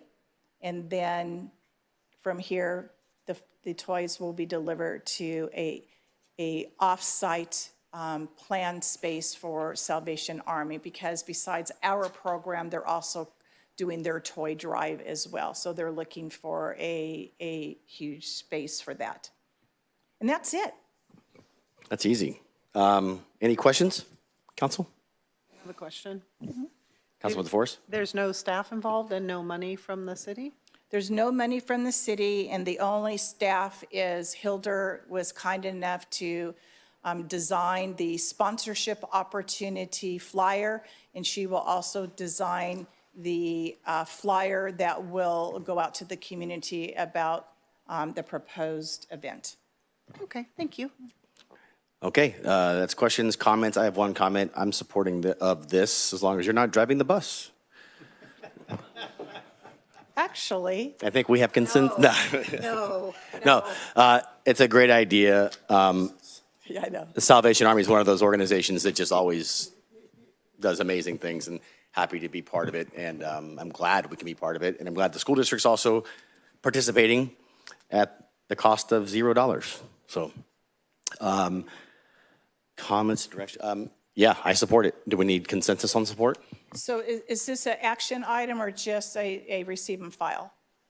No, I do need consensus that we're moving forward as requested by Councilmember Stone. Okay, so you want a motion then? I just need consensus. Okay. No, you got one support with Thank me you. with her not driving the bus. You're on 2, 3, 4, 5. You're good. Okay, thank you. Thank you. Thank you, Mayor. Thank you. And the last. November 3rd, 2026, general election, municipal election, District 1. Yes, thank you, Mr. Mayor. So this will be real quick, hopefully. We'll see. If you don't mind, I was just going to sit at the clerk station. You can. Thank you for that. So the reason why we're here, the next slide, sorry. The reason why we're here is because, as you know, that we have a general municipal election coming up on November 3rd. And with that, it's districts 1, 2, and 5 that are up. And at the close of the nomination period, which was August 7th, we only had one candidate, a qualified candidate for District 1, and that is actually currently candidate John Lavelle. With that, what the elections code says is there are 3 options, but only 2 are applicable. One option is to go ahead and appoint as if he was elected, or you can hold the election if you would like, and we can just move forward as normal. I do have until August 20th to notify the county, and so I'll need to do that rather quickly. If you decide not to hold the election, it would be a cost savings of approximately $50,000. And so with that, I am recommending that the council adopt the resolution, which does appoint the nominee, which would be Mr. Lavelle to voting District 1, and he will be treated as such as if he was elected, and I can move forward with canceling the District 1 election. The second option, of course, take no action, and then we will hold the election as normal. And that concludes my presentation. Thank you very much. You're very welcome. We have a question from council, another question. We have questions, unfortunately. Councilwoman DeForest. Well, it's not a question. It's not a question. I'd just like to make a motion that we appoint Mayor John Lavelle and not hold an election. Are you really wanting to do that? I'm only kidding. No takebacks. I identify as elected. Mr. Ron Holiday. I have a question for the clerk. Since he's been appointed twice, does that actually count for term limits? Oh. He's never been elected. It's treated as if he is elected. I'm just kidding. I'm glad we're having fun at this time in the evening. I actually have a serious question. No. Has anyone ever saved as much money as me with elections? Oh, no. And is there an award for this type of thing? So Phil Pauley, who is with Eastern Municipal Water District. He's been an elected official for 20 years. This is his first time he's been challenged. I'm talking about. So you lose. I'm talking about Murrieta only, so, Well, he represents Murrieta too, so, sorry. thank you. I'm calling for the question. We have a motion by, wait, you have a question? No, I said I'm calling Oh. for the question. We have a motion for Councilwoman DeForest and a second by Mr. Holliday. Let's vote on my staying here. And seeing no public comments. Oh, wait, you're giving us an option to say no? No. I don't know. Thanks for saving us $100,000. I got you. Motion carries unanimously, 5-0.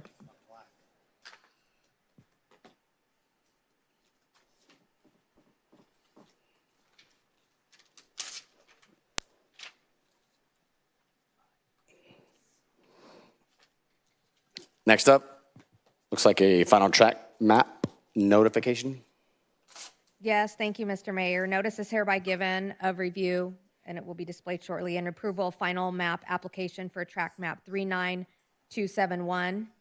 An application was filed by Century OWLHP BPLO GP LLC, a Delaware limited liability company, for tentative track map number 39271 to subdivide 15.98 acres for condominium purposes for residential use, including 107 detached condominium units and 78 attached junior accessory dwelling units. Engineering staff has completed a review of the final map. Final track map 39271 conforms to the conditions of approval and the tentative track map.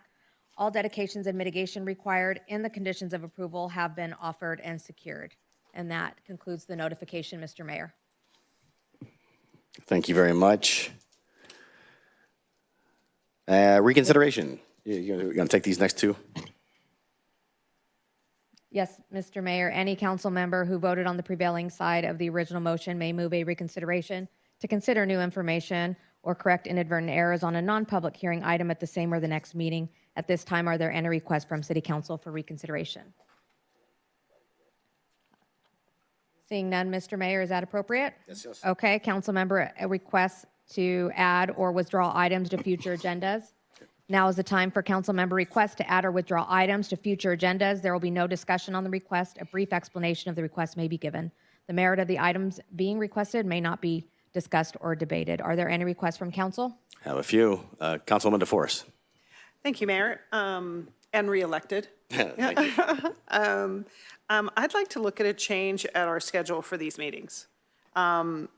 And maybe staff could look at those for us, possibly maybe closed first again, maybe at 4 o'clock, and then start our meetings at 5. I think it'd be more advantageous for our community, and it might be a little bit better for us because we seem to be quite long-winded at this, on this motion. I definitely support that. I'm having a hard time with these as well. All right, and we've sat for 5 hours, so thank you for that. Yes, I appreciate it. Yeah. Okay, so you have consensus there. I saw more on the list. Did they go away? Were you in there, right? Yeah. Councilwoman Stone? Thank you, Mayor.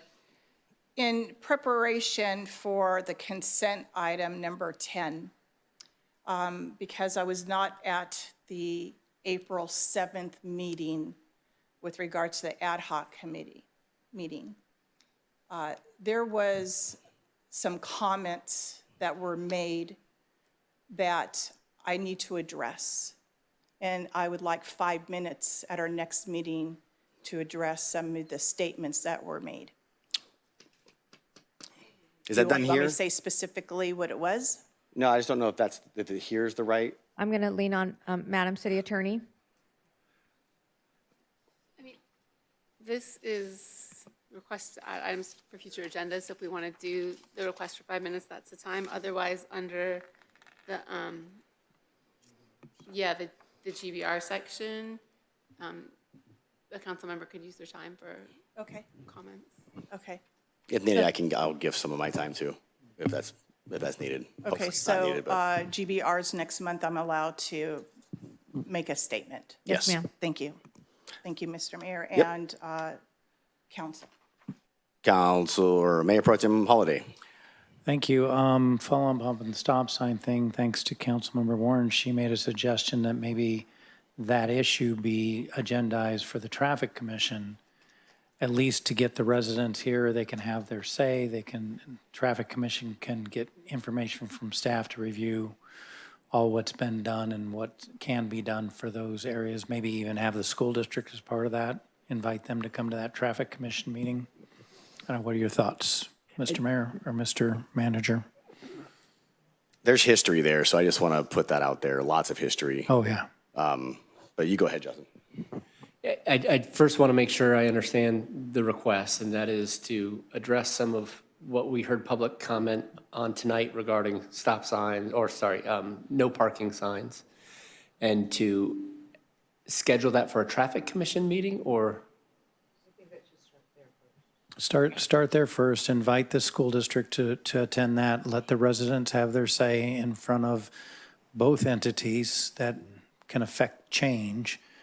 And then if it comes up to council from there, it comes up to us, but it may not have to. Would a school board meeting be best for that one? So it not from the perspective of dealing strictly with whether or not to keep no parking signs. That authority would clearly rest with this council. But for broader context on parking and school drop-off and circulation issues, perhaps. I think the only thing I might suggest or request is that staff also, maybe before it goes to Traffic Commission, take a look at this issue, because as I mentioned a little bit earlier, when it was still afternoon, we have similar issues everywhere. And so as much as I think it's important to be responsive to this particular issue that's brought forward by these residents, I think maybe a little bit of a holistic view on where we have issues, how significant they are, the history of this request, and any others that we might be able to discover as context, so that you can decide, is it better to do this holistically? Is it better to address this as a one-off issue? And then maybe ask the question, if it goes to the Traffic Commission, what would that look like versus an alternative conversation? And just present options. I trust your discretion. Also, Matt or Chief Henry did speak to them in the hallway, so see what happened with that discussion, hopefully, then let that kind of guide where that goes. I'll leave it in your hands. And I'd like to add something for a future agenda, hopefully a soon agenda, but the Jefferson Mega Highway expansion for Mr. Philip O'Reilly's property, I'd like to clear the air on what is presumed, what has been said, what many times and maybe misunderstood. I want to formalize what we are doing, what is a priority, and what we are not doing at this point in time. Does anybody else want to have that conversation publicly? And I don't know if it's a back and forth or a presentation to the public, quote unquote, but I really, really would like to be extra clear on what I think has been misunderstood greatly.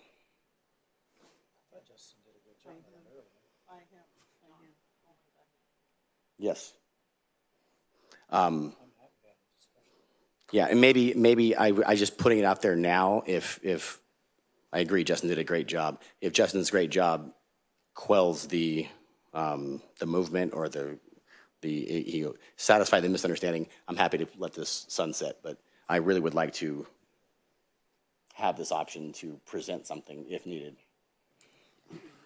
I'm skeptical of the idea that the energy behind advocacy for that road project will go away. And that's based on the fact that I think we've had no less than 5 or 6 conversations at the staff level, at least 3 that I know of at the council level, as well as attempts to clarify misunderstandings about where we're at and where we're going on numerous occasions. I don't know that. I think if the goal is to get total agreement and alignment, we might fall short. If the goal is to publicly review where have we been, where are we at, and where are we going with that particular project, we can certainly do a deeper dive than what we've already done in like our priority setting conversations where we're looking at lots and lots of projects. Yeah, the goal is not to align. The goal to, I guess, would be to educate with actual information that is true and concise, make a matter-of-fact kind of statement and just give all the correct information in a very front-facing public setting. That's all. This could be real quick, less than 10 minutes, I think, of like, hey, here's where we're at. This is what the general plan says. This is where it sits. And again, this is just in preparation. I'd like to have this option to be able to do this. I would suggest we do a presentation under the city manager's update versus a agenda item. I like that. I'll take that. And I will not use it unless I feel like it's needed. So thank you for the support.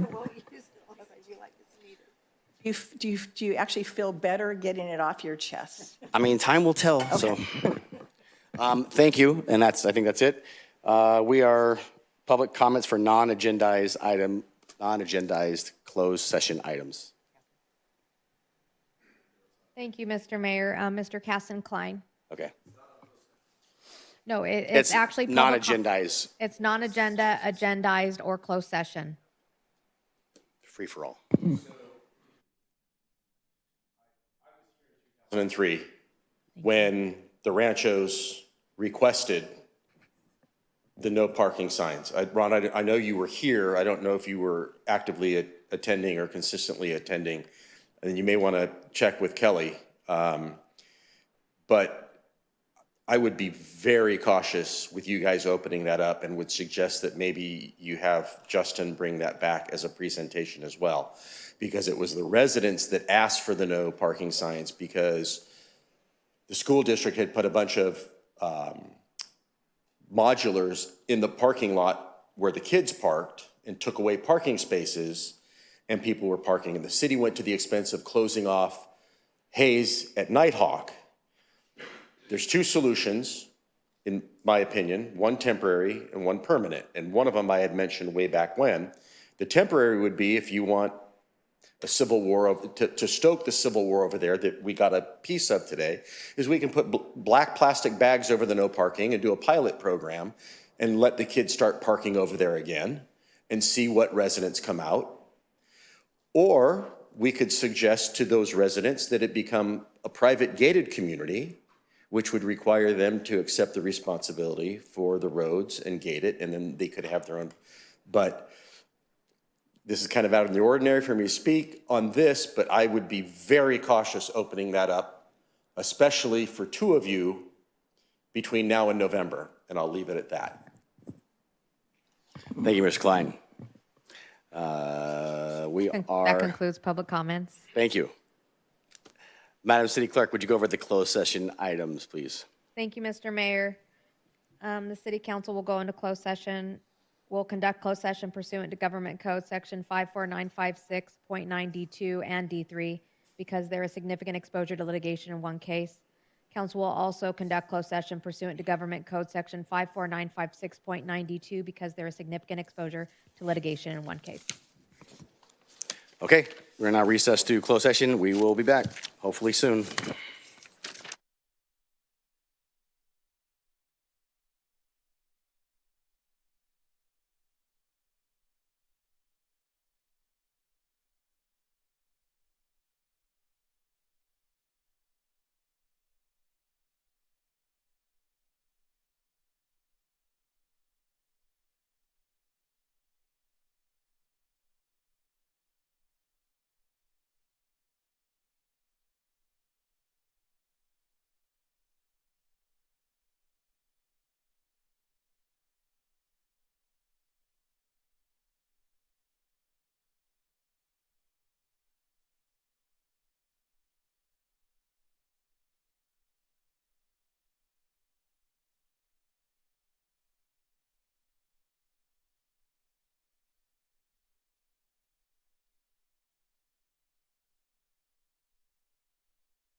Okay, it is 9:06. Welcome back. We are returning from closed session. Madam City Attorney, can you please report out on closed session? Thank you, Mr. Mayor. The City Council met in closed session on 2 items.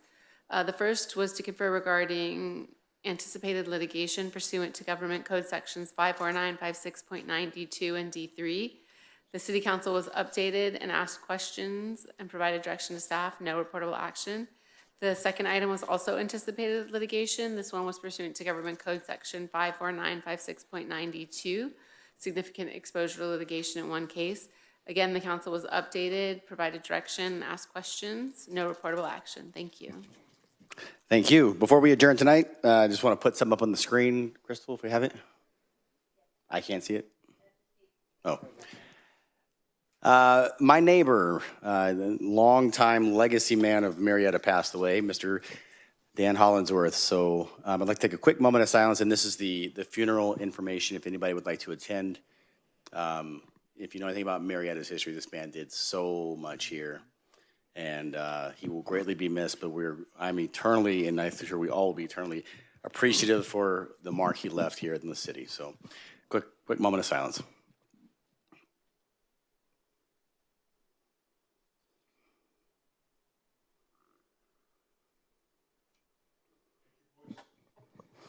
Thank you. Good night. We're adjourned.